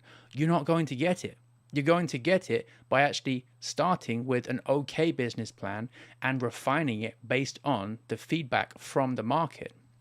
So start with something that's just good and then keep going with it. Don't quit. The best kind of feedback is what you get from doing it. You need more action and less theory. What you'll notice is that if you fail fast like this, then you'll actually be able to build faster because you're benefiting from all of this compared to the guy who doesn't have it because he's still just in his mind, not getting that feedback. To be able to do this, you actually have to have the humility to recognize that you might look a bit dumb for a while. But that's okay because you are a bit dumb. Humility is just reality. What's even dumber is the prideful position of saying that you don't want to face reality, right? That harms you far more. So fail fast. And with what's called a growth mindset, so you see struggles as actually opportunities to get better. Each lesson coming to you contains some sort of wisdom that you can act on to grow in virtue. Doesn't really matter too much, right? You can just adapt, move forward, and you'll achieve what you want to much faster than the guy who's not even trying. So notice how perfectionism is linked to pride, and remember that humility is reality. You aren't going to be perfect at anything when you first start. You might barely be good, but at least you'll be getting better. Again, this is for business, this is for gym, this is for improving your marriage, this is for being a father too. Whatever area you can think of, this is going to apply. So those are the first three that we've been looking at. The fourth point that people often need to work on is just what their basic routines are. And kind of summing up what we've said so far about the other three habits that are creating problems, one of the things that happens is that they don't have a plan, or they have a very unrealistic plan. Now, both of those are big problems because no plan means that you're not going to make progress because you haven't really thought about the things that you should be focusing on to get progress. But a plan that you think is amazing, but you can't actually stick to, isn't much good either. So when you are assessing what changes you want to make to your lifestyle, it's best to start small, build that consistency, and then you can slowly add more if you need to as you go. However, whatever you end up with, make sure that it's realistic given your strengths and weaknesses and your other commitments too. Also, because it's something you're going to have to do for a long time to get to where you want to be, it has to be something that's enjoyable for you. If you hate it, then you're unlikely to stick to it. And you might not actually enjoy the action of writing, for example, but if you enjoy the results that it gets you, that's going to keep motivating you. So what I mean by enjoyment is you think the activity is actually worth it. You can really double down on it because it fits into your schedule realistically, and also you enjoy the results from it. As a family man, though, you also have to make sure that it is flexible. It has to fit in around the rest of your life and your more important duties. So be aware that you have to build in a kind of buffer zone. The reason I'm saying that is because if you have something that the second a curveball comes your way, you have to totally abandon, then you can lose momentum, and then it might lead to you just breaking that habit that you're trying to build. So when it's flexible, it helps with consistency, and that's really the key. All right, so we've got a fifth one to explore, and then I'll get to some questions in the comments about how you can apply this. If you're thinking of anything already, just drop it in. I'll get to it in a moment. Now, poor fitness is something a lot of guys struggle with, and this can really affect your self-respect. It affects your mood. It affects your energy levels. It even affects your cognition and your memory. It can make you a worse businessman. It can make you a worse husband, a worse father. Pretty much everything is going to be affected by the level of mental and physical health that you have. So I think this is a great starting point for people wanting to be more active and make progress in the areas that they feel they're in their own way in. When you're first taking charge of your body by, let's say, hitting the gym 2-3 times a week, and you notice that just through attending, you're getting results, this is like the gateway to realizing that you can make changes, right? You put effort in, you get results out. And you can apply the same principles to whatever else it is that you want to achieve. And I've noticed time and time again that guys who do this start to see themselves differently. And then their wives see them differently too. Their kids do. All the other people in their lives see them differently too. Often without the guy even having said a word. It's because his body communicates things about him to the people around him. They can feel the difference without him having to preach about it. So starting small with something that you can actually hold yourself to and build on is the key. So let's say currently you do no cardio, you do no resistance training either. You might just start with 2 sessions a week of each, and you make sure that there's minimal friction so that you can do those activities easily. Maybe it's a home gym, for example, because you know you're more likely to do that when you're not feeling in the mood because there's no long commute to the gym involved. So make it easy for yourself, and then you're more likely to stick to it. Remember, realistic, enjoyable, flexible. The next thing is, and this often has a big impact on pretty much everything, is just to prioritize sleep. You might notice that you have been kind of living like a lazy teenager without set bedtimes or waking times. And that has made it difficult for you to actually stick to the things you want to stick to. So just start with the basic rule of thumb, around 7 hours of sleep a night that most medical professionals tend to recommend, and then see how you feel, right? If you're currently getting 5 hours, just the 7 hours might make you immediately more productive. Decide when you're going to go to bed, when you're going to wake up, keep that regular.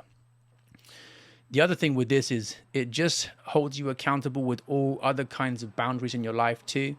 So you'll know that in order to hit that 7-hour window you've set for yourself, you have to be better organized with when you complete your tasks for work. You have to have more of a structure with your family life and evenings as well. So a little change like that can have a big ripple effect everywhere else. Now, the next thing I really recommend, just building on that measuring to manage theme, is weighing yourself every day and just tracking it on an app on your phone. Because most people who end up getting really overweight or not making the progress that they want in the gym, for example, with their muscle building, don't get that feedback from the daily scale check-in. They're not tracking what the averages are over 2 weeks or so. And they just spin their wheels if they're trying to gain muscle because it's not happening. Or they don't realize it, but they are slowly piling on loads and loads of fat. And then maybe 6 months later, 12 months later, 18 months later, they find that they are maybe 30 pounds overweight. Well, how did it happen? Day by day through not being attentive. So a good way just to get your diet in track really, and then focus on what you know you need to change, is the daily weighing. So when we're covering all these things together, then you can see it's very basic, simple stuff. Doesn't mean it's easy. In fact, it can be quite hard. Today, we're looking at how to sustain the spark in marriage. So these are going to be practical ways to maintain attraction. This is a big problem that a lot of couples struggle with. So stay here, add any comments in the section for me to get to later if you're interested in finding out how you can actually solve this. Now we're going to cover 3 things. We've got, first of all, how to use praise properly. There's a fine line to strike here between too much and too little. And also how to bond better, because having a really strong emotional connection is actually one of the best ways to build a stronger physical connection too as well. A lot of people neglect that and they really fixate on what's going wrong inside the bedroom. They don't realize the problem started outside the bedroom. We're also going to look at what it really means to cherish her from her perspective. Remember, men really want to feel respected in marriage and women really want to feel cherished. And you have to be speaking her language to actually communicate that to her. Remember, any questions at all you've got, just put them in the comment section and I'll get to them at the end. So first of all, with praising then, a lot of guys do this wrong because it's not really heartfelt. Now, the research on this shows that for praise to really be effective in increasing attraction and the feeling of being appreciated, it has to be specific and sincere. So many guys go through the motions of just saying something nice because that's what they think they're supposed to say. Nice outfit or whatever. But if it isn't actually heartfelt and you haven't put any effort into noticing something that you truly do appreciate and want to praise her for, that's going to come across in all kinds of ways. Remember, only about 7% of emotional communication is to do with your words, and she can feel that. So yes, you want to say some nice words, but your tone, your volume, even the speed you say it out, the way you look at her, right? The glint in your eyes, that's where the bulk of the message gets across, because the praise is really supposed to be communicating emotion to her so she can feel that. So really notice something. Perhaps it's a particular detail about her outfit, maybe even a color combination and the way it suits her skin tone or her eyes. Maybe you've noticed something small that she's done with her hair or her makeup, or maybe she's bought herself a new bag or shoes. Notice the kinds of little things that she's put effort into and show some appreciation for those. That's going to mean a lot to her. So specific and sincere should be your rule when it comes to praise. Otherwise, she's going to know that it's just empty, hollow, and you're just trying to win brownie points, which is not what you want. That will have the opposite effect.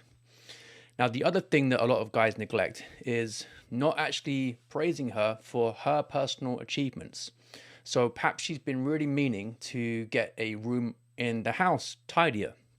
Or perhaps she's been meaning to get in the gym more often, or be better with her diet, or be a bit less active on social media, reduce screen time.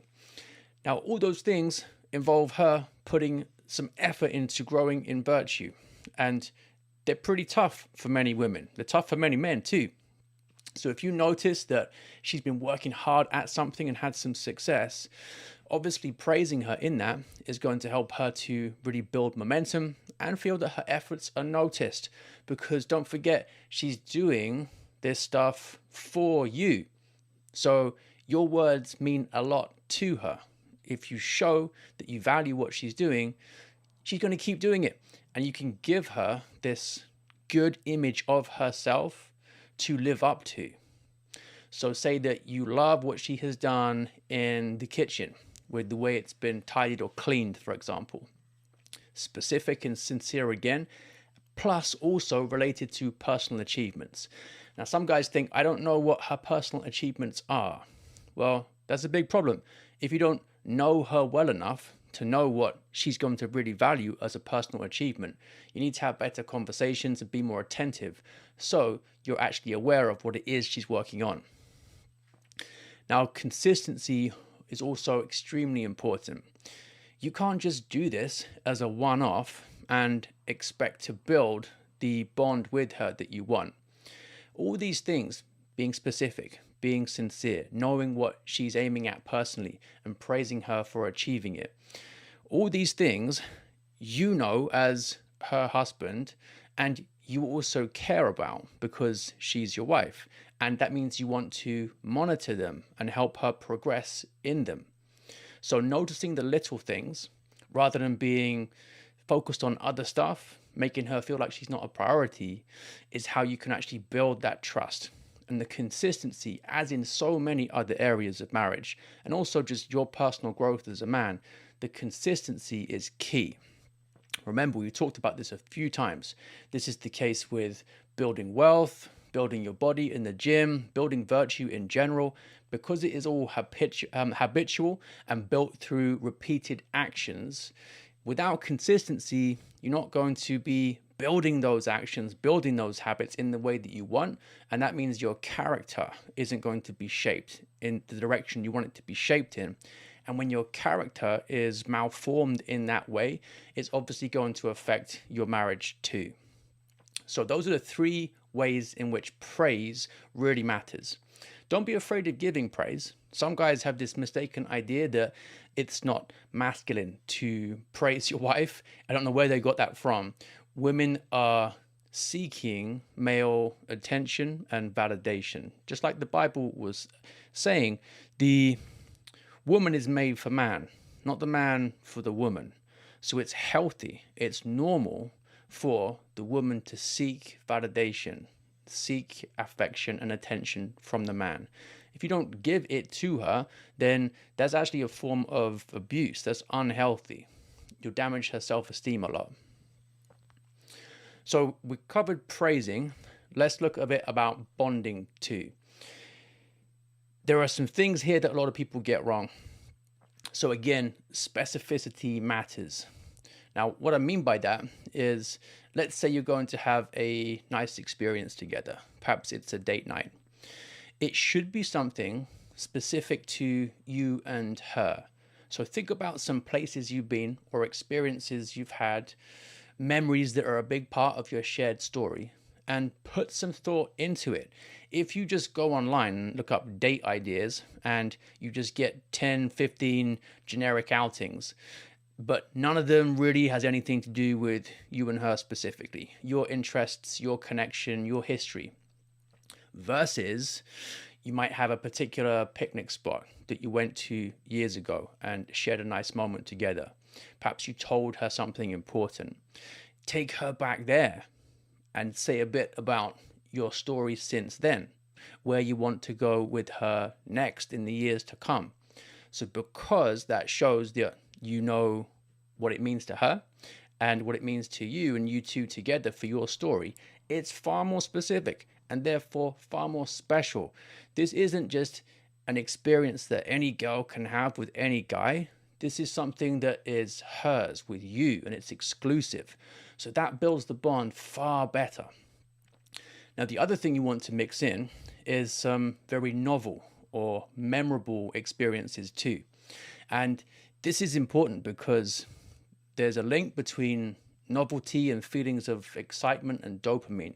So if you can thrill her in that way, perhaps with a surprise or something maybe even a bit scary, but she feels safe because she's with you, then that can really help to inject a sense of fun into your time together as well. A lot of guys neglect this. Part of being the provider is also being the provider of fun, right? I'll say that again because it causes so many problems when men don't do it. Part of being the provider is also being the provider of fun. It's not just financial. In fact, men who fixate on the finances and neglect fun often end up weakening the emotional bond. And they might try to fix it by working on communication skills and being better at handling arguments. And that stuff is all great and it can make a bit of a difference. However, no amount of communication skills will make up for a weak emotional bond. The communication skills are a good tool, but the emotional bond between you, the emotional connection, that's the foundation. And that's why experiences like this that build your bond are time very well spent. Guys who don't want to spend the money on having these kind of experiences are thinking about them in the wrong way. Sure, it might sting to go out on a special date, but it's really an investment rather than a cost because it will keep paying you back in terms of the memories for years, decades afterwards, because it helps to shape the story. Now, the other thing is that I think that there should be some really intimate and intense moments as well. So think carefully about what you want the job of each date or each experience to be. What do you want it to add to your story? Yes, there'll be some recalling of the old memories, helping to integrate them with whatever new experiences you have had. But perhaps you want to tell her something extra special for a particular date. Think about planning over the year when the key moments are going to be. And this doesn't have to be just birthdays, for example. It can be feast days. It can be holy days. Really think about what shape you want the arc of the year to have. And you can return to things Novelty is good, but regularity and ritual is also really important too. So think of having some experiences almost as being like checkpoints where you can just return to them and then see what ground has been covered since and reinforce some of the things about your bond that you think matter most. So we've looked at praising, we've also looked at bonding, and if you're doing these things well, you're already going to be way ahead of most people who tend to just fall into bad habits and neglect so much of this, and it has a disastrous impact sooner or later. It's obvious why, right? When people are actually dating, these are some of the things they pay attention to, because fundamentally it's about getting someone to feel good around you. And when you forget that, because marriage makes you become kind of too routine and you become almost callous or desensitized, and you forget the fact that you are still supposed to put effort into the things that got you together so that you stay together, then we can see why that takes people in a bad direction. So if you're recognizing, oh, I haven't been doing most of this stuff, it's okay. Happens to a lot of people. You can start now using some of the tips that we've covered. So just these two things are already going to help a lot. But the third one, when you're thinking about ways in which you can make her feel cherished, if we just think about the importance of being specific and exclusive, for example, that we commented on before, then you can take that and think about this concept of making everything very personalized. So you should know her better than anybody else does. And that should come out in the kinds of gifts that you might get her. So it could be favorite flowers. It could be not just jewelry, but jewelry with a particular engraving on it. So show that you've gone the extra step beyond just what you could get in the shop, because often that's the thing she actually cares about most. Sure, it's nice to have some nice jewelry, but when it has an engraving that really opens her heart up with something that only you two know about, then that's even better. Now, the other thing is that, especially because a kind of routine fatigue can easily set in, if you're also adding in some spontaneity, I think that can bring some of the excitement, the dopamine as well, that we're looking to provide as the providers of fun.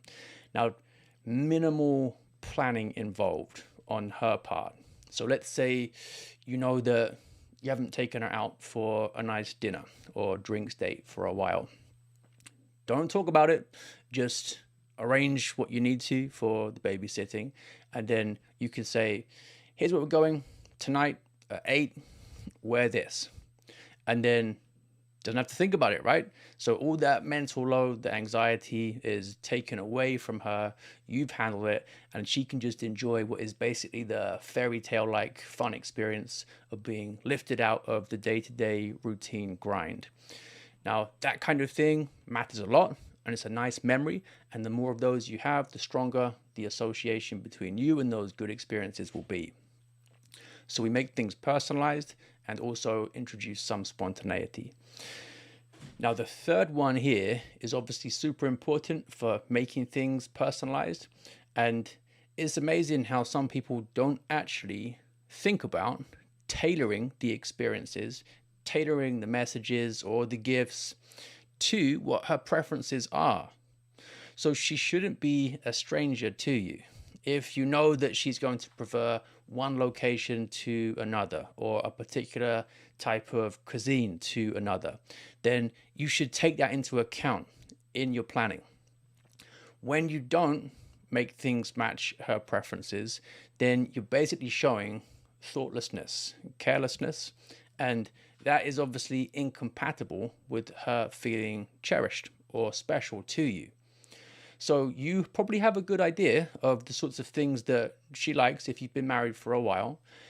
Take some time, go back over your experiences, use your memory, think about some of the moments that were best received. What do they have in common? What can you double down on? So this is a part of prudence, right? Just the practical skill of how to go on a good date.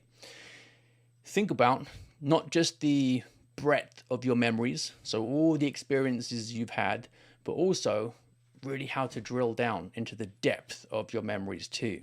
Aquinas makes this point about prudence: breadth, also depth. Really focus on extracting what you can learn from each of them, and then think about how you can combine all that information to create a great experience afterwards. Couples who argue about finances at least once a week are far more likely to get divorced. So in today's masterclass, we're going to look at ways to handle money properly, how to lead financially. Here are 3 simple, straightforward pillars to success that you can implement today. Now, the first one is to really emphasize openness. This starts with tracking all income and expenditure. If you don't know what's coming in and what's going out, you can't actually account for it properly. You can't measure it, and you can't measure your financial progress either. So make sure you're doing that. And remember, when you start to track things and you're talking about expenditure, the arguments about money aren't really just about money. They're about priorities and what people value. Money talks, as the saying goes, and it's talking to the both of you about how compatible or incompatible your current priorities are. So, like all conflict in marriage, conflict over money can actually be an opportunity to clarify things and bring you closer together. Instead of being irritated and blaming her and accusing her about her spending, instead be inquisitive, say how it makes you feel, and then drill down to find out why she's spending in this way. What's she really trying to purchase? What sort of feeling is she after, and why? And then see how you can bring about that desired result, that feeling, through a way you can actually afford. Now, the next thing is, after you've got a clear idea of what's coming in and what's going out through your tracking, you also want to make sure that you list out all the high interest debts that you have. I'm saying this because sometimes, sadly, spouses keep debt secret from each other, thinking that's going to avoid having a hard conversation. But of course, it just gets worse because the interest on that debt piles up, and then disaster can easily strike. So make sure that part of openness is figuring out who's got what debts and what the interest on them are. And then you can make a plan to actually attack the debt with the highest interest first. Always do that, because that's what's costing you the most money. Now, after you have your debts paid off, the next thing to focus on is going to be getting into the habit of saving. The number one difference between people who make a financial mess and people who build wealth is that the people who build wealth save, because the money you don't spend is the money you can actually keep and use as a tool to build wealth for you. So it's extremely important that you emphasize saving. Studies show that if people make this one change, just saving even a tiny bit per month, everything else about their financial lives starts heading in a positive direction. So I can't stress enough how important this is. I would recommend, after you've paid off debt, aiming for something like 3 to 6 months emergency fund of living expenses saved up. Then once you've got that, you can move on to more advanced financial goals. But even having 3 to 6 months of living expenses saved is going to create massive peace of mind compared to living month to month, and it will put you way ahead of most people who don't even have 1 month of living expenses saved. So this should be very high priority. Now, a couple more things that I think could be really useful here. If you implement something like what's called the 50-30-20 rule in personal finance, this could be a good way to actually start getting things on track. So this should be around 50% of your income gets allocated to needs, just your necessities. Things like your mortgage payment, your regular bills, your car payment, etc. Really try and keep those to around 50% of your income. Then around 30% or so can get allocated to the conveniences, things you want but don't really need. And then hopefully around 20% for either debt payoff or savings. So agree a plan roughly like that. You might want to shift the percentages slightly. I know some people can't make 50-30-20 work. Ideally, that would be great, but you might need something more like 60-30-10, in which case that's okay. At least you're saving something. At least you're paying off some debt. But ideally, 50-30-20. Now, once you've got that in place, you're starting to get good momentum. You're building towards an actual financial vision, and it should be one that you can both really buy into and get excited about. And then we move on to number 2, second pillar, which is alignment. We spoke about how money is really to do with what people value, because we spend money on what we value. And arguments about money are really because one of you thinks the way the other one wants to spend money is a waste, right? So a guy might think that going on lots of date nights, for example, is a waste of money because to him, it's just frivolous, right? It's just wine, food, or whatever.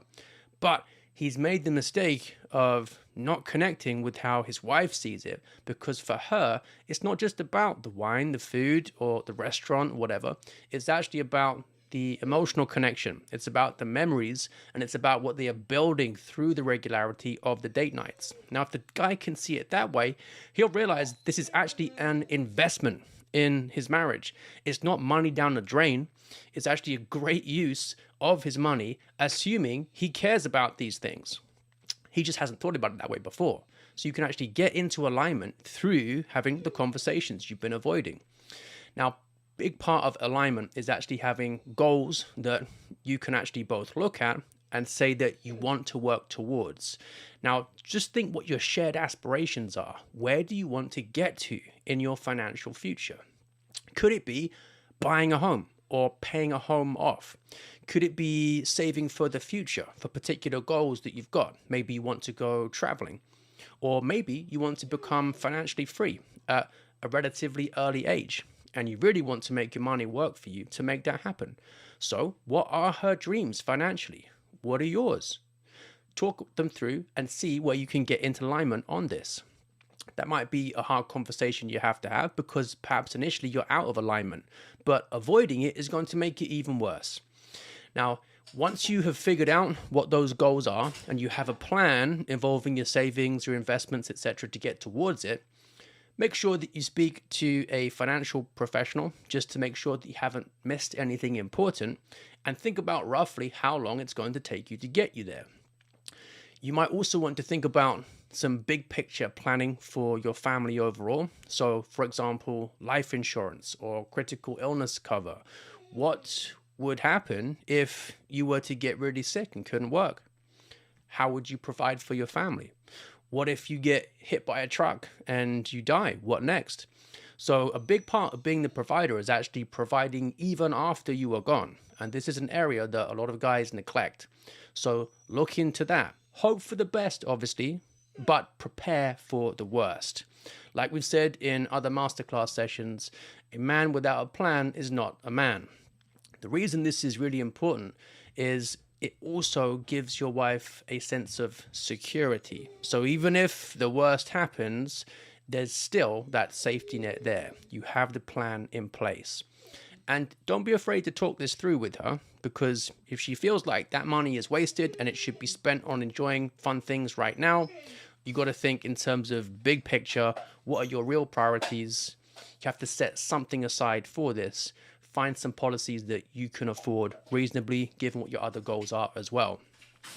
Now, with the investments, most people are going to be best off diversifying and also using passive indexing. So in the long run, what matters most is time in the market rather than timing the market. And you don't need to be an expert to start investing. Just passive index funds that you don't have to pay high fees to have managed. This is the best way to get into it for most people. So I'd highly recommend looking into those first. Above all, though, don't invest in anything that you don't understand, right? I'll repeat that. Don't invest in anything that you don't understand. So we've covered the importance of openness and also alignment. And there is a third pillar that I think is especially important too. And this is really thinking about what kind of legacy you want to leave and why. Now, you might have heard the phrase SMART goals before, and this is a great way to make sure that you can actually measure your progress properly and also hold yourself accountable too. So SMART stands for specific, measurable, achievable, relevant, and time-bound goals.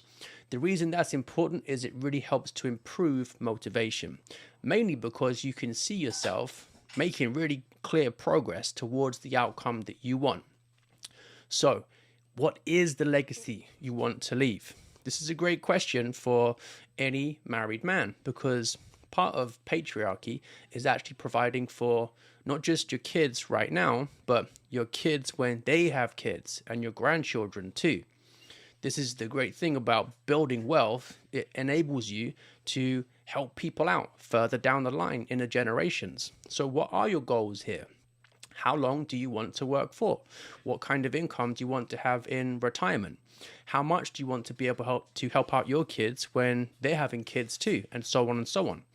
So put all those priorities into place within a set of SMART goals. How long is it going to take? What steps do you have to take to get there? How are you going to do it? For some guys, this might actually bring the very hard reality check that you have to increase your income, right? So you might need to start investing in yourself so you get more skills, more qualifications, more experience, so you can actually bring in more money, because saving is great, but it can only take you so far.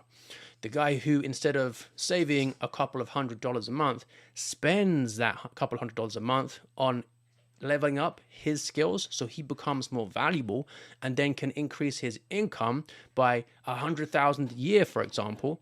Obviously, that's a great ROI compared to just saving his money.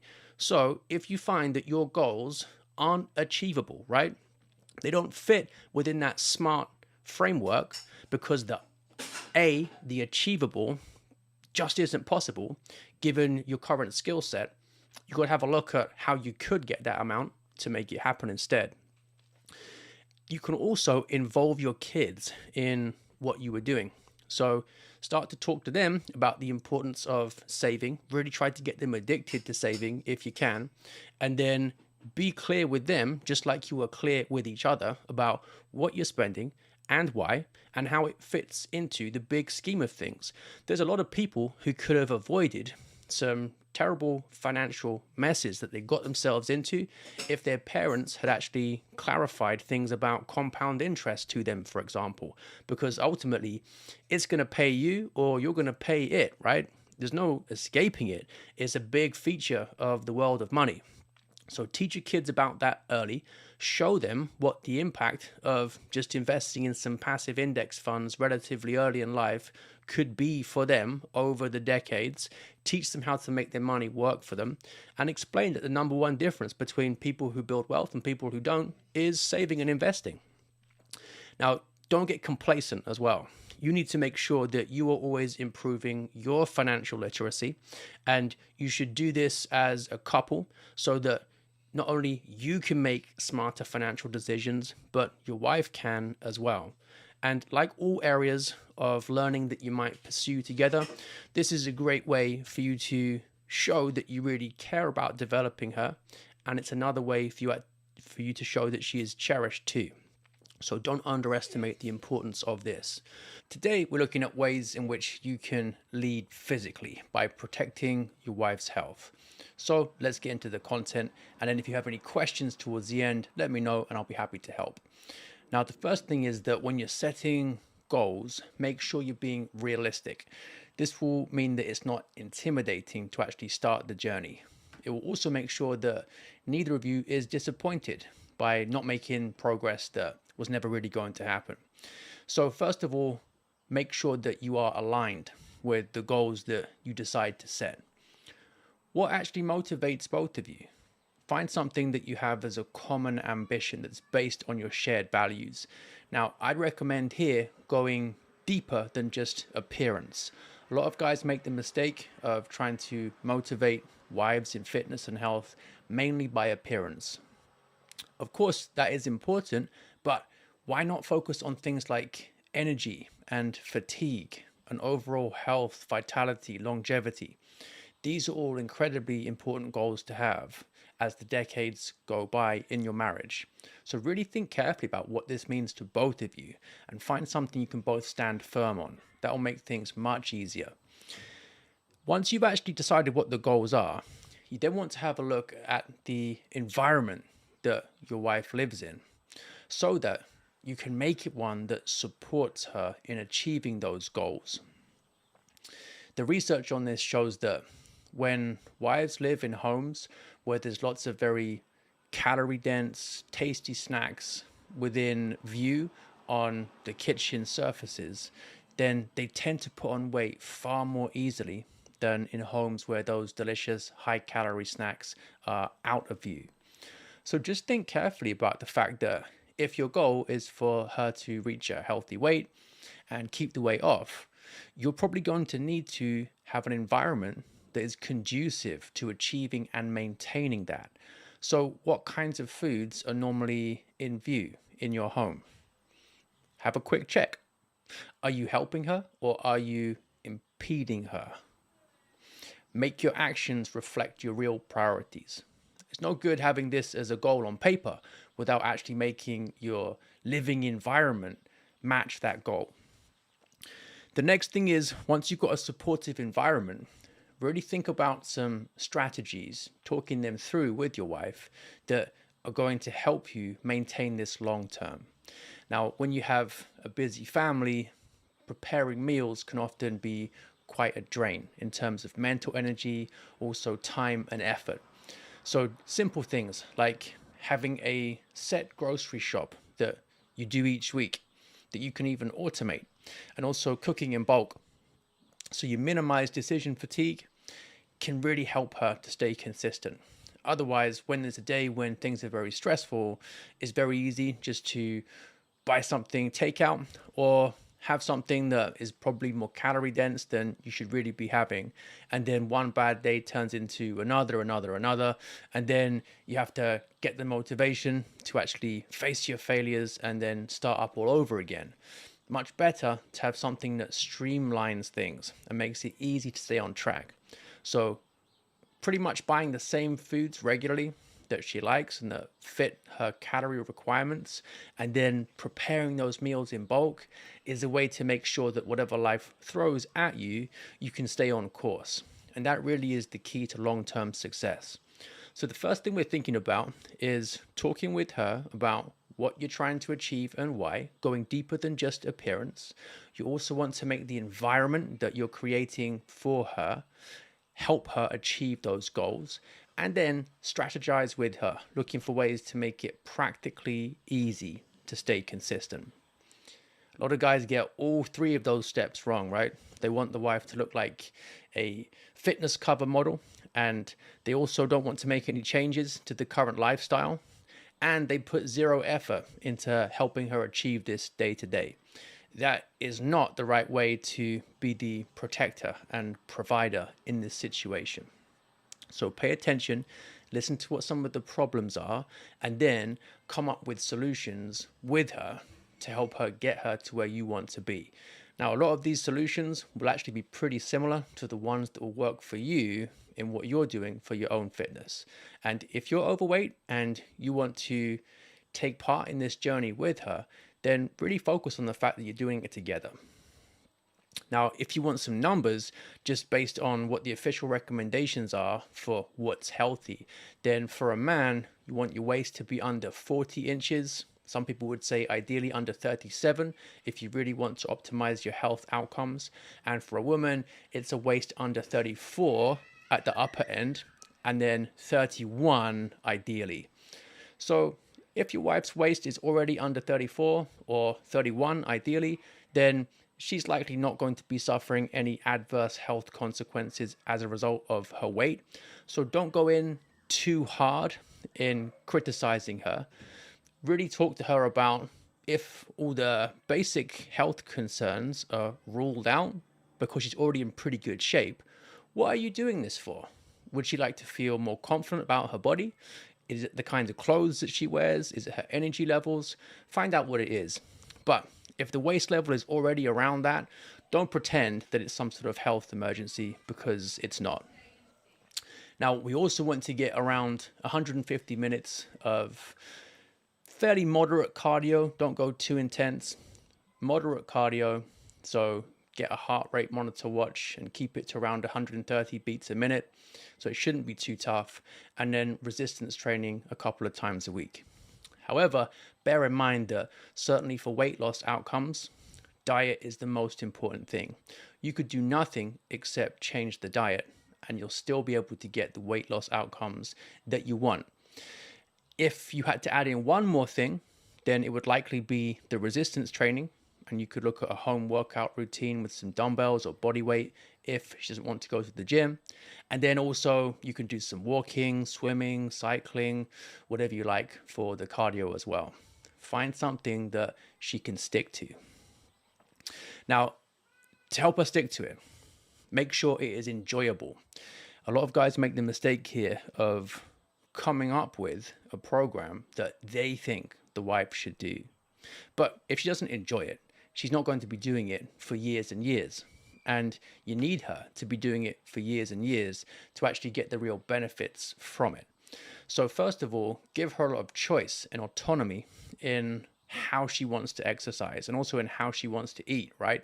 There are lots of different ways to achieve the 2 weekly resistance training sessions and 150 minutes of cardio and healthy diet weight loss goals. Lots of different ways you can get there. So make sure that it fits her preferences, because if she enjoys it, she's more likely to actually do it. You can also introduce some variety. A lot of people really value that. Not only does it help prevent and minimize the overuse injuries that can come with doing the same thing again and again, but it can also be great just for a bit of novelty. So have a range of different options. It could be a range of different meals, a range of different workouts that she can change based on how she's feeling each day or what other stresses she might have going on in her life at the time. Now, to help enjoyment, it's also really good to track progress so that you can praise it. One way to do this might be something simple, like she weighs herself in the mornings, tracks it on her phone, on a simple graphing app. And then whenever you hit particular milestones, like a 5-pound loss or a 10-pound loss, do something to celebrate that. And make sure that you're really using praise far more than criticism. If you take the drill sergeant approach and say, here is the weights routine that you must do, here is the food that you must eat, and then most of the time you're just complaining at her for not following what you think is the dream plan in the gym and in the kitchen that she should be following, then it's going to be counterproductive. So remember, after being realistic, making sure it's enjoyable is the next most important thing to target.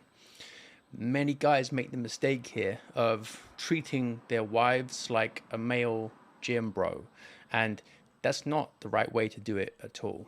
In fact, the average guy struggles enough with health and fitness. So if you are treating her in a way that it would be more appropriate to treat a very intense, disciplined guy, then it's doubly wrong, right? Even the average guy would struggle with what you're asking her to do. So as a woman, she's going to find it even tougher. Now, the next thing, and this is great for helping her with her self-image, is being very flexible. What you want to do is have something that she can keep going, because the more days she can keep going with it, the better she's going to feel about herself, and the more she'll come to associate herself with these behaviors. If you give her something too difficult and then she fails at it, it will make her feel like a failure and that these new habits aren't really part of her identity. And it can take a long time to change behavior. You're looking at sometimes 6 months or longer to make some of these real habits. So think really carefully about this. Ask her what kinds of things might make it difficult for her to stay consistent with the plan that you have laid out for her together. Now, it might be that she feels she hasn't got enough time over the week, in which case you have to say, right, well, how could we build in a bit more buffer around some of your typical events so that we can allow for things overrunning a bit and still get your training in, or still make sure that you're eating well? talk to her about how you can build some slack into things. So, for example, she might not have time for the planned workout, but she could go in and do a little bit less work, but at least it's something. Same with the meal prep or the meal planning. Perhaps you might not have time to cook as many days in advance as you had planned to, but you can still do a bit. You could also have a cupboard full of some emergency meals that are still going to be okay, and then she can rely on those if necessary too. So have some backup plans for food and for exercise. This is really about creating the opportunity for that consistency to really flourish. So one of the biggest complaints from wives, especially with toddlers and especially lots of toddlers, is not feeling they have the time for eating well, not feeling they have the time for exercising well. So look at ways in which you can integrate these new habits you're expecting of her into family life.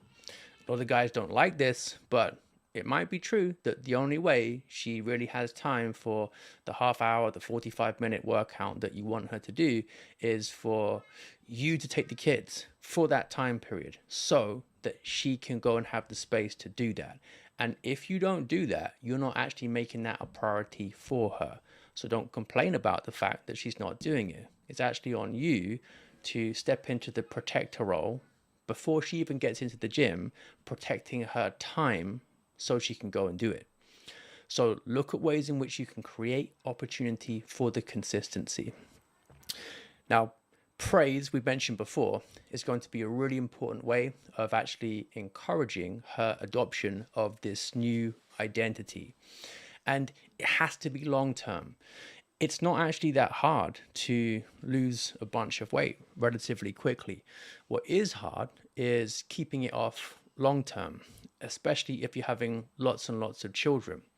Now, over the years, what tends to happen is that women will gain just a pound or two each year, especially if they have toddlers for the reasons that we were saying: stressful, limited time, not really putting the effort into meals and exercise that they should be doing. Also, it affects their sleep too.